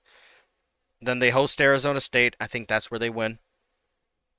Like I said, for sure lost to Arizona on the road. They sweep USC at Cal. I think that's a loss by that point. And wow, you end off the season against the two teams that I think are going to be marginally better than they are to start the season. That is tough. Both on the road too. Yeah, Golly. So count them up. I got 1, 2, 3, 4, 5, 6, 7, 8, I 9, 10, 11. So I've got a 17 and 12 regular season for yeah, Colorado here. I agree. I got 17 and 12. Yep. All Mhm. right. Good exercise for Colorado. Next up is Marquette. I feel like, in a way, this one's easy yet difficult at the same time. Because they could win every single game, and they could drop maybe a game or two that we wouldn't think could happen. Maybe. There's that ability by playing in the Big East. Um, let's see though. Their first real test will be hosting Wisconsin, but they host them. The Mhm. bad. This is an in-state rivalry. I'm happy that we're finally getting this game in the regular season. Why did it take so long? I have no idea, but we're finally getting it. I'm gonna say Marquette wins that one. Then they host Indiana, and if I think they're beating Wisconsin, I think they're also beating Indiana. Mhm. They go on the road to Texas, early December. Hold up, hold up. Are you giving any sort of upset potential here for this one? Because there is at least a little bit for me here. Yeah, Oh my this gosh. is one that I feel. This is one that I feel like is it's one of those typical. I think they're gonna set that spread at like 17 and a half, thinking it's a top five team against probably an unranked Texas, and then it's gonna be a 3 to 5 point game. I think Marquette wins. I think if it gets down to the point, it'll be a 3 to 5 point game. I think the experience will prevail, but I think it gets down to a 3 to 5 point game. I think it'll shiver their tempers. I also personally like Marquette just a bit more in terms of like their physical stature within their starting lineup a bit more Mhm, than Texas as well. I think that will matter. mhm, Overall experience does play a role, but my gosh, I cannot put it past them to maybe drop this game. I'll say that they get it done at on the road at Texas, but whatever the spread comes out to be for that game, if we do get an official one, I'm hammering the Texas side of it if so. That's where I'm at. But for now, I'll keep them mhm, undefeated. Ooh, they get to host Kansas. Oh, that'll be a fun game. But I will say I'm confident in Marquette getting it done because they host it. mhm. That's they undefeated non-conference schedule for Marquette here. I'm projecting, and now we get into the Big East part where this gets interesting. They host UConn. UConn's too young right now. Yeah, this is the At first one. Villanova last year when they went to I believe it's the Pauley Pavilion, right, for Villanova. Is that what their place? Pauley, right? I'm trying to remember. Sounds. I don't know. I like to not think about Villanova. I know. I get your personal Mhm. experience with them. Listen, bro. If we want to go That's that why if we I don't wa- like to think about the Knicks either if we because want of to the same reason. if we want to go the personal route with this, I have the same exact dang reason as you. That's all I can say. Freaking Mhm. Dante DiVincenzo. Um, but last year, I go ahead. I have this as a Villanova win. I think Kyrie Holmgren at home. This will be the only. I I wanted to find one that wasn't. I don't want to say obvious, but it wasn't like I had them losing 3 games. The other two will make a lot more sense. I wanted to kind of find one that maybe wasn't initially, that's not a knock against Marquette or Villanova. I just wanted to find one of that Texas, Wisconsin, Kansas, Villanova, Xavier pod and find it was either this or at Xavier later in the season. But that was my thought process. I don't think they sweep that set of 8 games. Okay. All right. Yeah, see, my thought process is a bit different because I'm just going game by game. Yeah, I'm yeah. just looking I, at it I that looked way. at all of them before we started. I know. Yeah, it's not Really. necessarily a pod for me. It's just more of like, okay, what do I think? Um, but I got this weird feeling that history repeats itself somehow. But I also don't. I'm also not certain. Villanova's got a great looking team. A bunch of young guys too, so they'll only get better. You know what? I think history repeats. I think Marquette loses its first game on January 8th at Villanova. I'm going to say that. Hmm. They host Georgetown. I see no threat. They go to Seton Hall. I see no threat. They host Xavier. For this one, I think they get it done. Yeah. It's at home. At DePaul. What am I? DePaul gets no mention for me. What am I doing? At St. John's. Hmm. St. John's will Too play them early. close, but I think they win. Yeah. And then hosting Seton Hall, no shot. They lose that one. Okay, three of these last four are super interesting. Goodness gracious! First of all, they're ending their season 4 games in a row on the road. That's brutal. Um, Out of they the last 6. they go I to mean, 6. Providence. God damn it! I think they lose that one. Yeah, Oh my I had gosh!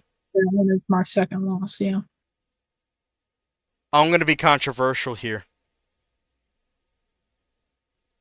In the name of bounce back, and I don't think this team will lose consecutive games. I think they end up sweeping Xavier. I'm calling it. I agree. And then to end the season, I think they win an. I think they win an instant. Or how do I say? Not win. I think they will be wrapped up in an instant classic against Creighton in Omaha. But I do think Creighton gets the job done. Hmm. I've got a 26-3 season for Marquette. And I had the same, and I think we had the same 3 losses. It could very well only be 27-2, and they Yeah. rectify the loss that they suffered last year on the road to Villanova, and they get the job done this year. I could see that. But to me, the clear ones that I see, Providence in the dunk, goodness gracious, and then you got to go to Omaha for that Creighton team. Mhm. Kali, Kali, Xavier is it just is not all that to me overall as a team, which is why I think Marquette gets it done and they sweep Xavier this season. So it's either 27-2 or 26-3. Either way, excellent record for Marquette. Excellent. Yeah. Okay. Julian then also wanted our thoughts on Virginia Tech. Oh, good lord. You want us to review garbage? All right, we'll review some garbage. To me, Virginia Tech is not good this year. So let's take a look through and see how many losses they rack up. Oh, they get to host Baylor. Let's see. How do these teams look? Oh my god. I honestly like Baylor more than Virginia Tech. Man, give me Baylor in that game. Alright, lost one. I should low-key not even do it in that space, so I'll do it here. Okay. They host Missouri. If this was Virginia Tech of last year, maybe. This Virginia Tech team has no one but taller than 6'9". Missouri mollywops them at home. They host Auburn. L. They host BYU. I'm gonna look real quick. I just do not rate this Virginia Tech team at all. I think it's an L. Then host North Carolina. Did this? That's an L to me. At Pitt, I think that's an L. North Carolina is gonna sweep them. I think they maybe catch one win against Pitt, but then they lose at Duke. They Mhm. lose at Notre Dame. I think they find a way to beat Syracuse one way or some way somehow. I don't know how, but I think it happens. At Wake Forest, that's an L. Mhm. I think they get swept by Virginia this year. This rivalry is a utter wash for this season. Mhm. They host Clemson. I'll give them the game against Clemson at home. They host Notre Dame, no shot. They host Florida State, no shot. They host Duke, no shot. They host Louisville, no shot. All right, I got 1, 2, 3, 4, 5, 6, 7, 8, 9, 10, 11, 12, 13, 14, 15, 16. This is about to be a losing season for Virginia Tech. I've got 13 and 16. I had 12 and 17. I had them losing to Clemson. Oh shit. Could happen too. Yeah, this Yeah. Virginia Tech team is going to be buns this year. They do not look good at all. Um, I don't see any other comments suggesting other teams. So, how about this? If you want me to review a certain team, you can shout it out, or I can, or we can, or I suggest a team, and we can do like maybe two to three, just to keep things short and sweet. What you thinking? Yeah. Let's do it. We can do that. Just alternate. Sure. All right. I'll let you go first. Who you want to examine? Let's do Texas. Longhorns. Let's see. I think this will be a tough one to predict. Yeah. Okay. That's why I said it. Okay. I will say their non-conference schedule as a whole is pretty easy apart from a few games or a couple games. They host Washington. They host Marquette as we went over.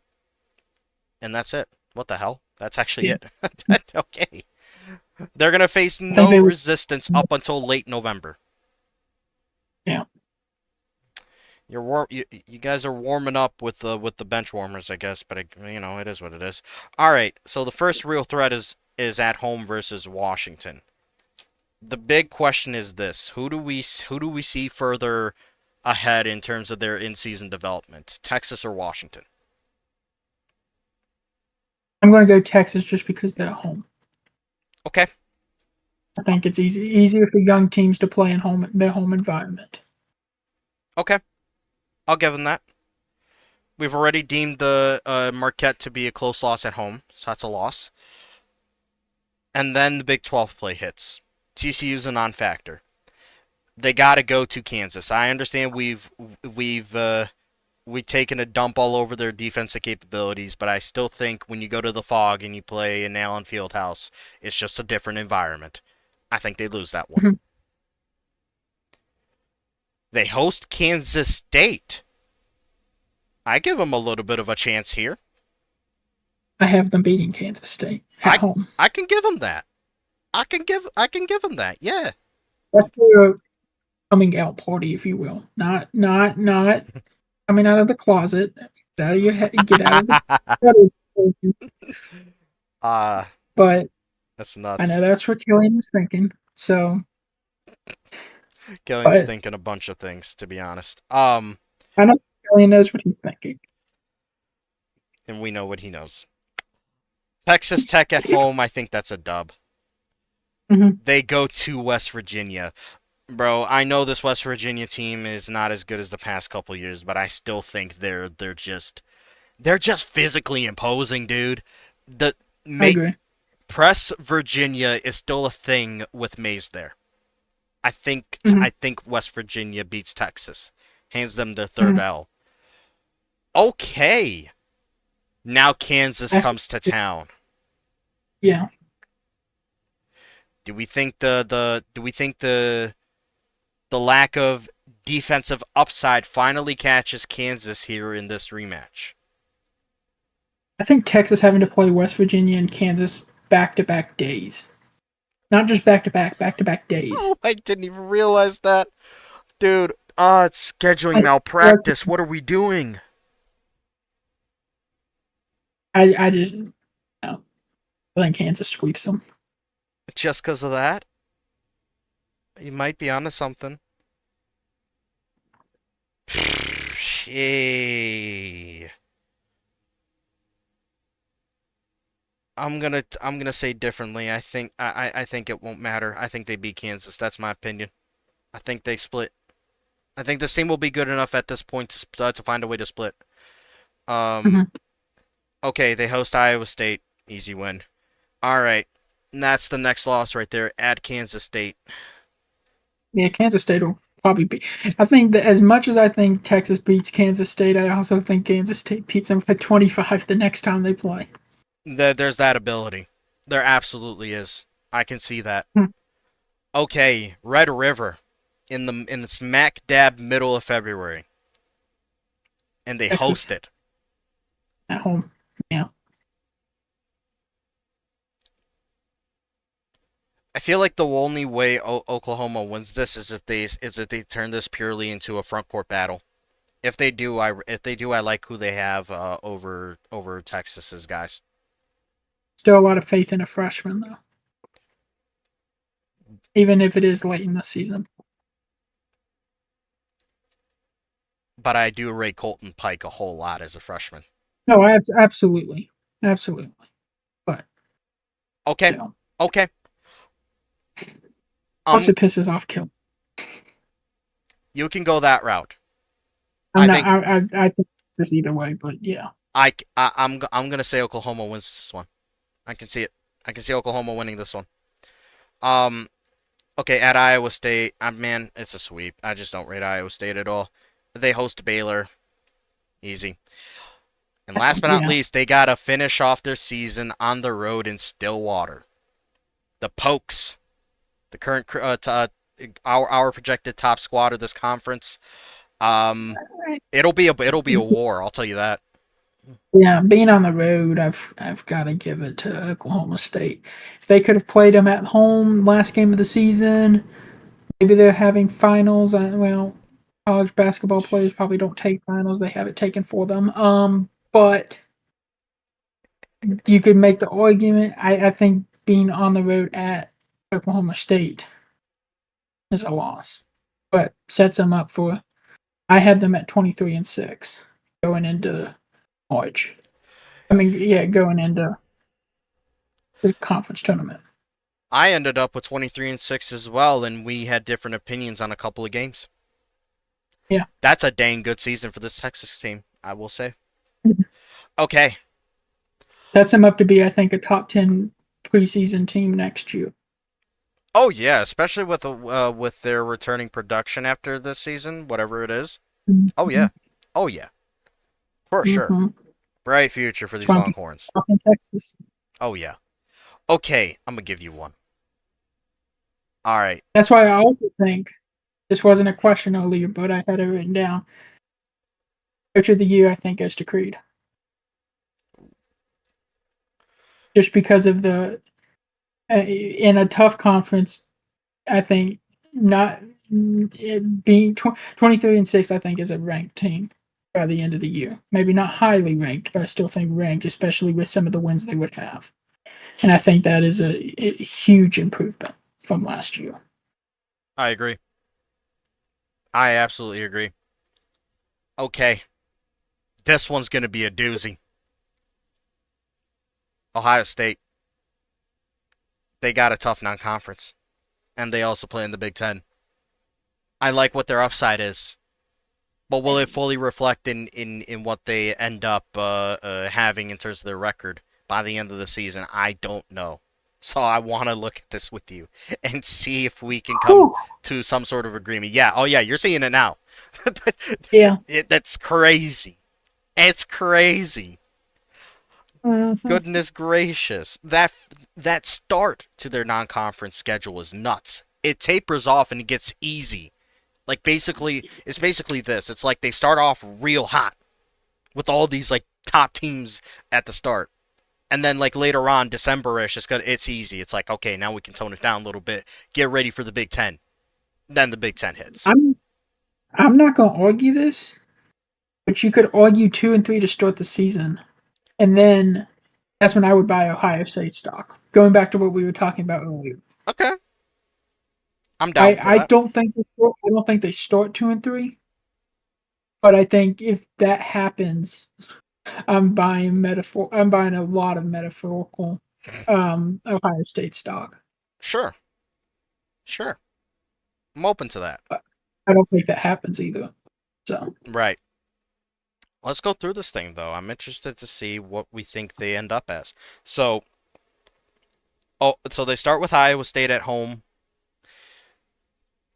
Nice little resume game there because they're not a pushover, but I don't rate Iowa State much. Mhm. Then we get to Alabama and they'll be 2-0 by then. They host them. But me personally, I really like how Alabama is built. Hence, Mhm. hence I'm going to say Alabama beats Ohio State in Columbus. I'm going to say that. I agree. I agree. It does not get easy after they got to go on the road to Gonzaga. And this I think was they'll. I think this was the one game that I was able to give Gonzaga for sure. Out of their like four non-conference games, I'm like because they got to play Ohio State. They also have to play Michigan State, Xavier, and Kansas State. To me, Ohio State at home is like the only game I feel good about for Gonzaga in their non-conference. So just based off of that, that's already lost number 2 for Ohio State. That's where I'm at least. I don't know about you. I think Gonzaga goes 0-4. You And I think think Ohio State Ohio gets State. it done? I think Ohio State beats them. God damn. I'm not going to go that route. I think Gonzaga does it. But I can see it. I can't see it. Mhm. Oh, this is the fun one. I'm going to be bold. I think Ohio State upsets the defending national champions. I'm going to be bold here. I think they do too. I think I they think get them. I think Ohio State goes 2-1 in that set of 3 games. Ironically enough, losing to Alabama. I've got I've, But I've got 1 and 2 here, but also quite crazily enough beating the highest ranked team currently of those 3. mhm, I don't know. It's something about how Alabama's built versus how Xavier is built. I just think Ohio State mhm, matches up with Xavier better than they do Alabama. Um, I agree. then they host Cincinnati, so back-to-back teams from that city. That's kind of cool. Mhm, I like that. That's actually kind of cool. I respect that Ohio State was able to make that happen, and I do think they beat Cincinnati. So mhm. then Potential letdown game after that other set of 3 games. it's a good I point. think, Ohio State wins, but I do think that's a is a possibility. I think they go 2-1 against Alabama, Gonzaga, and Xavier, and then have the letdown game against Cincinnati. That's a good point. It could happen. I personally think since they beat Cincy though, it'll be a few days since I then. agree. I think they'll beat them. Yeah. All right, then they host Wake Forest. This Wake Forest team just not there right now. And they host them. I think they get the job done. Hmm. So after all that was said, I only have them losing 2 non-conference games, and then we get to New Year's Day and they host the Spartans. Ooh. I'm gonna say Michigan State gets it done. To start it off, I think Michigan State goes into Columbus and beats them.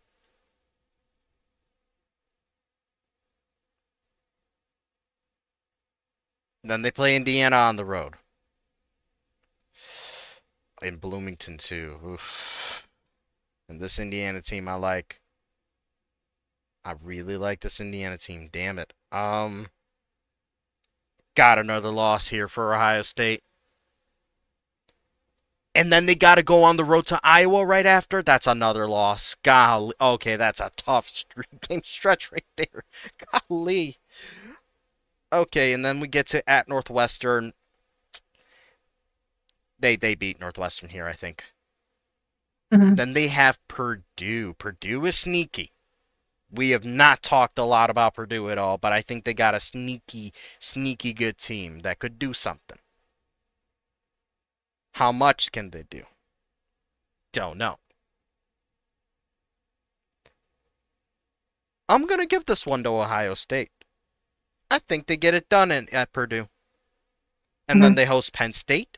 I think they get it done at home there. But then right after, they host Michigan.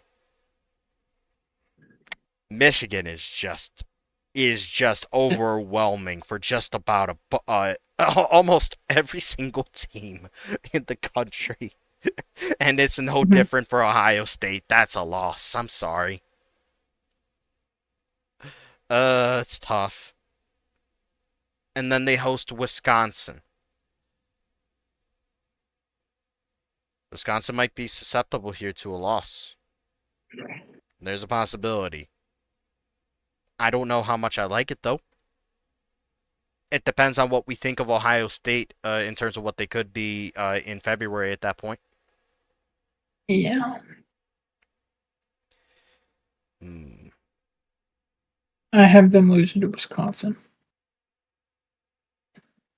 Didn't feel it feels like that's a prime opportunity for an upset, but maybe it's not even an upset at that point. I mean, very well could be a top 20 matchup late in the season. So At that point, I have Ohio State as a six-loss team. I had them 24-5.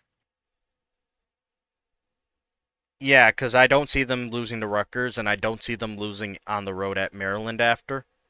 Mhm. Maryland, there might be a chance, but I don't know.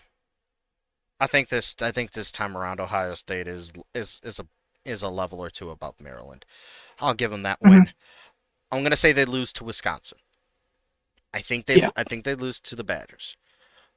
So that means I've got a 22-7 Ohio State team.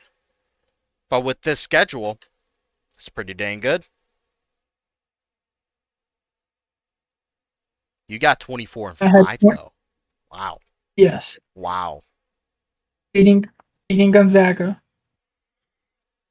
and then beating Michigan State to start non-conference. That's right, because I have them losing to Gonzaga on the road, and I do think Michigan State goes in and beats them. I have them losing to Alabama, the two-game stretch against Indiana, and at Iowa, and then Michigan and Wisconsin. I can see that happening. That would be a marvelous season for Ohio State. That would be. Mm-hmm. All right, let's do this. We both do one more team each, and then I think we can wrap this episode up. I agree. Let's do. Let's look through. Let's do Oklahoma. Boomer Sooner. They now have a schedule worth looking at. Yeah. All right, it's a loaded one. Very loaded. Surprise! Mhm. I'm shocked to see how many good teams are on there. All right, this could get to being a rough season for Oklahoma, but based on the schedule that they have, I don't think it would knock them down all that much. But we'll see. All right. So before we start, I know we're going game by game, but just to give you an idea, I have them losing four non-conference games. Okay. I'm I'm gonna interested to see when we get through all of them. I'm gonna take a wild guess 3 that you have them losing at Florida, at Louisville, Mm-hmm. um, Mm-hmm. at home versus Villanova. Mm-hmm. Might happen. The last Be one's a bit ear- out. early December home loss to visiting Cal. Yes, Holy. I think that's kind of Oh. the awakening for Cal. Puts them on the map. I'll think about that one as I do my usual process here because that could happen. Yeah. Okay. All right. Let's look at it. All right. They start with Clemson at home. Nice way to ring in the season. 1-0. You got to Mm-hmm. go then on the road to Gainesville, facing Florida. This Florida team, I really rate some of the pieces that they have.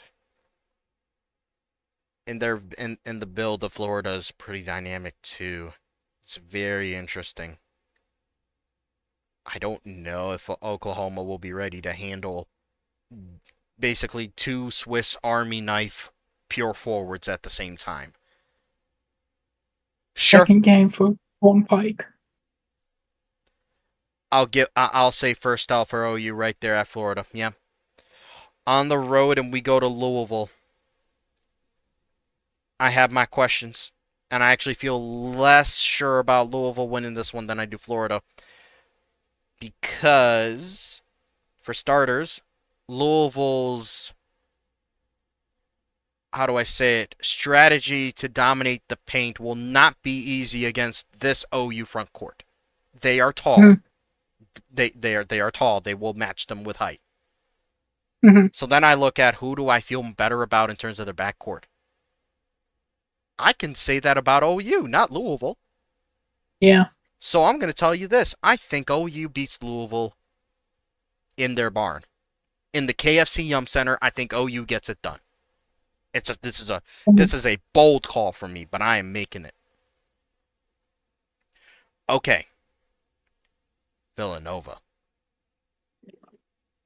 Ooh, this could happen. This could happen for Villanova. It could happen. They're neck and Yeah. neck. This is a team. These are both teams that I've been like, okay, who do I put ahead of the other? I don't know what to do. I just think about, and no way. I know I've said it a couple times. I think Colton Pike is a future All American. Kyrie Holmgren against Colton Pike in his seventh or eighth game. And you did Mm-hmm. talk about how the front court is the key to winning those games in the regular season to at least get the Mm-hmm. ball rolling. Mm-hmm. Okay, I'll take you up on it. I'll take you up on that, and I will say Villanova beats OU in Norman. Mm-hmm. Okay, then we get to at Pitt. Pitt doesn't have the size to compete with Oklahoma. Maybe the front court could do something, but I just don't feel good about that backcourt. USC is small, no shot. Mm-hmm. Cal's a weird one to me because yes, they could be good. Do you know they only have one 7-footer on the team?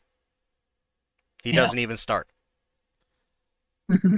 Cal has shown though they can be very good on defense, even despite that the size disparity that they deal with more often than not.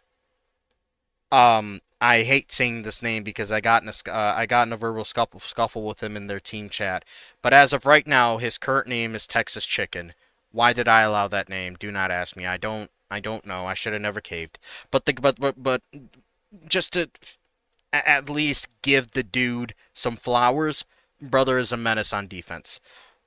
I'm sorry, 3.5 blocks per game last year. Holy crap! Walker Kessler. It's some ridiculous stuff here. But I ultimately, I still think Oklahoma gets it done. Cal's gonna make it close. I think Oklahoma gets the W though. Mm-hmm. And then the rest of the games that they have on their non-conference schedule are just nothing to scoff, or how do I say it? Nothing to be worried about. And then we get to the Yeah. Big 12 play. Hosting Iowa State, that's a W. At Texas Mm-hmm. Tech, good lord, Texas Tech needs that oil money ASAP. That's a W for OU. At Baylor, maybe on an offhand chance, but I just don't rate this Baylor team. I think Oklahoma gets it done. And Mm-hmm. then at Kansas, that's the crazy. This is the crazy thing. We talked about Allen Fieldhouse being damn near the mecca of college basketball. It's a crazy environment. Yeah. Is it crazy enough to propel a team with defensive concerns, especially in the front court, over a team that first of all I think is solid enough to play, adequate defense at the very least. I feel Mm-hmm. better about OU defensively than Kansas, and I think that there is offensive potential with this OU team. I like what Daniel Johnson and Ryan Thomas could be. I think Ryan Thomas just had an off year last year. It was a weird one. He was better before. I think he does better too. Um, I just at that point it's just like, okay, what do we really think? Do we think this becomes a complete shootout, or do we think OU snuffs out what Kansas is doing enough to a point where they can get the upset on the road? I think for me personally, at this time, I haven't seen enough yet to be confident in that. So I think right now I'll say a loss on the road to Mhm. Kansas, but single digits. Yeah. And then they host Kansas State. This is a crazy stretch, by the way. At Kansas, Yeah. host Kansas State, and then host West Virginia. Good grief. Okay, what's your thinking? Because I don't know. I think they lose to Kansas State relatively close. I think they get the home bump. I do. I think Kansas State wins by 4. I think it's really close. The same thing you said about Kansas is what I'm thinking about Kansas State in the sense that I think it's going to be really close. A demoralizing loss for whoever loses, but I have a little bit more faith in Kansas State, even on the road. I can get on board with that. Although there's an argument to be had, whichever way you look at it. If you think about last year in March Madness, the game between Kansas State and Gonzaga, it happened in Norman. It happened in Norman. Hey, so Kansas State has played a game more recently than Oklahoma has in Norman at going this into the season. at this present time, yeah, that's the crazy part. Yeah. So, I just wonder if that'll have any effect by that point. Maybe not, but I think also at the same time it's noteworthy. yeah. Thing to me is this: if we say Kansas State beats them at home, I personally think West Virginia Well, loses to them, or it's that was my thought process. Yeah. the inverse. If we want to talk about pods, that 2 game pod, Yeah. I think That was my thought OU process. takes one Yeah. of them. I don't think they take both, but I also don't think they lose both. Yes, I agree. So I will add another mark here for an L.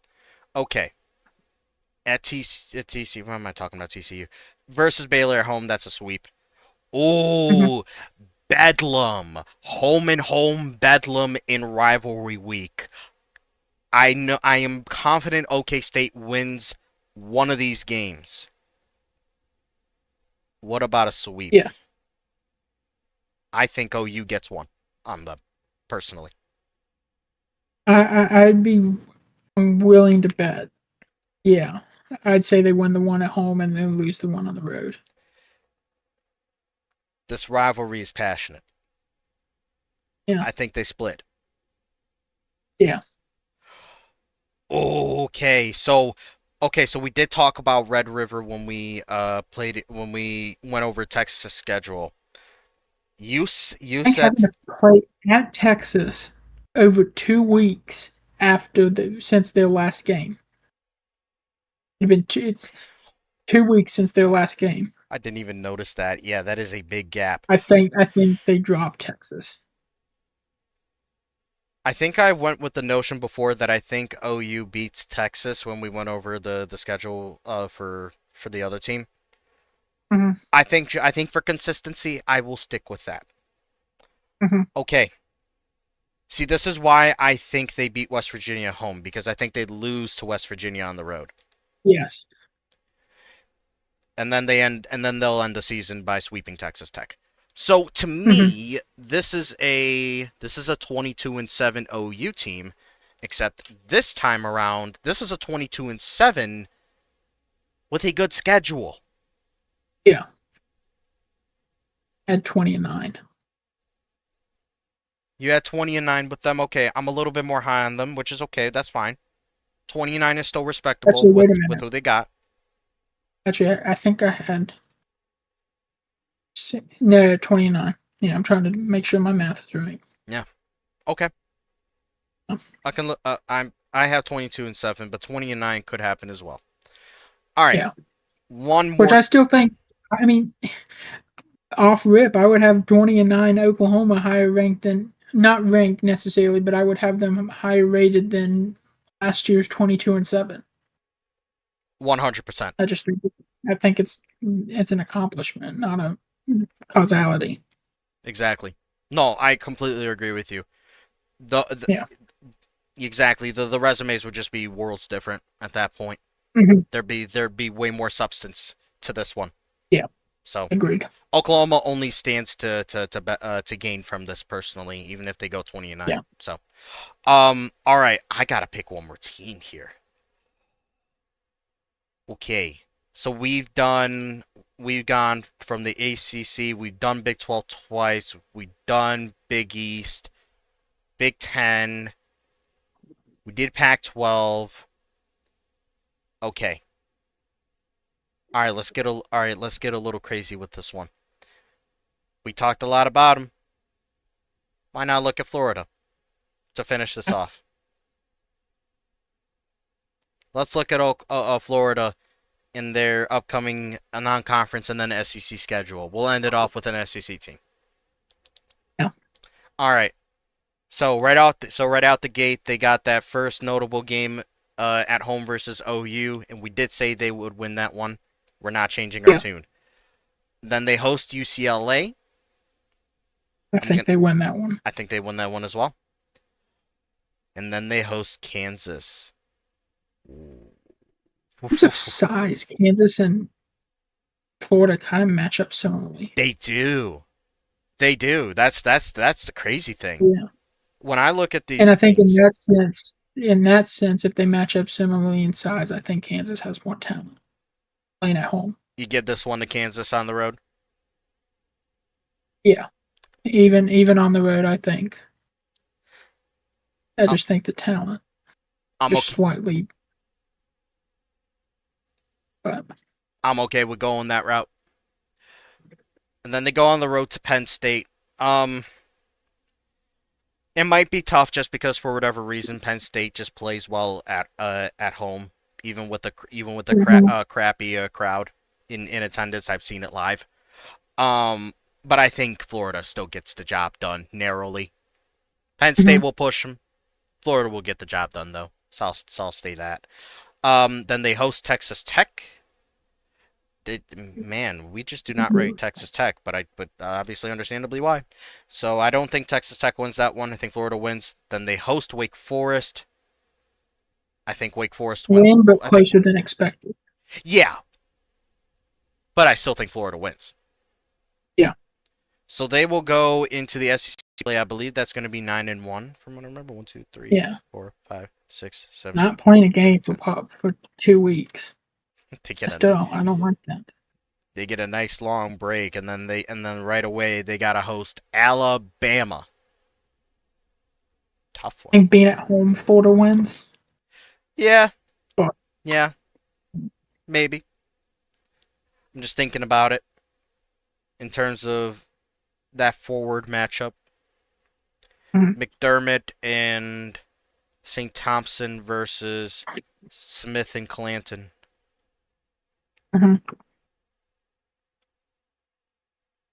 Oh, it's pick your poison at that point. It's like, would you rather have the two Swiss Army knife forwards that are basically built the same, and you think if they didn't have different last names, they came from the same lab basically, or do you look at Alabama, who's got one of those, but then the other one is a pure stretch big?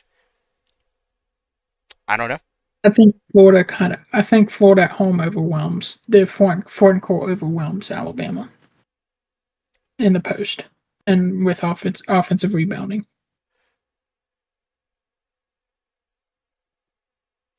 I've gone on record and I have said that I personally believe that Alabama has the best backcourt in the SEC overall. Hmm. I think it comes into play here because I don't know how to feel about Daquan Jenkins. Yeah. I don't know. I'm gonna give this one to Alabama. I'm going to do it. Um, We in and you're doing differently. That's totally okay.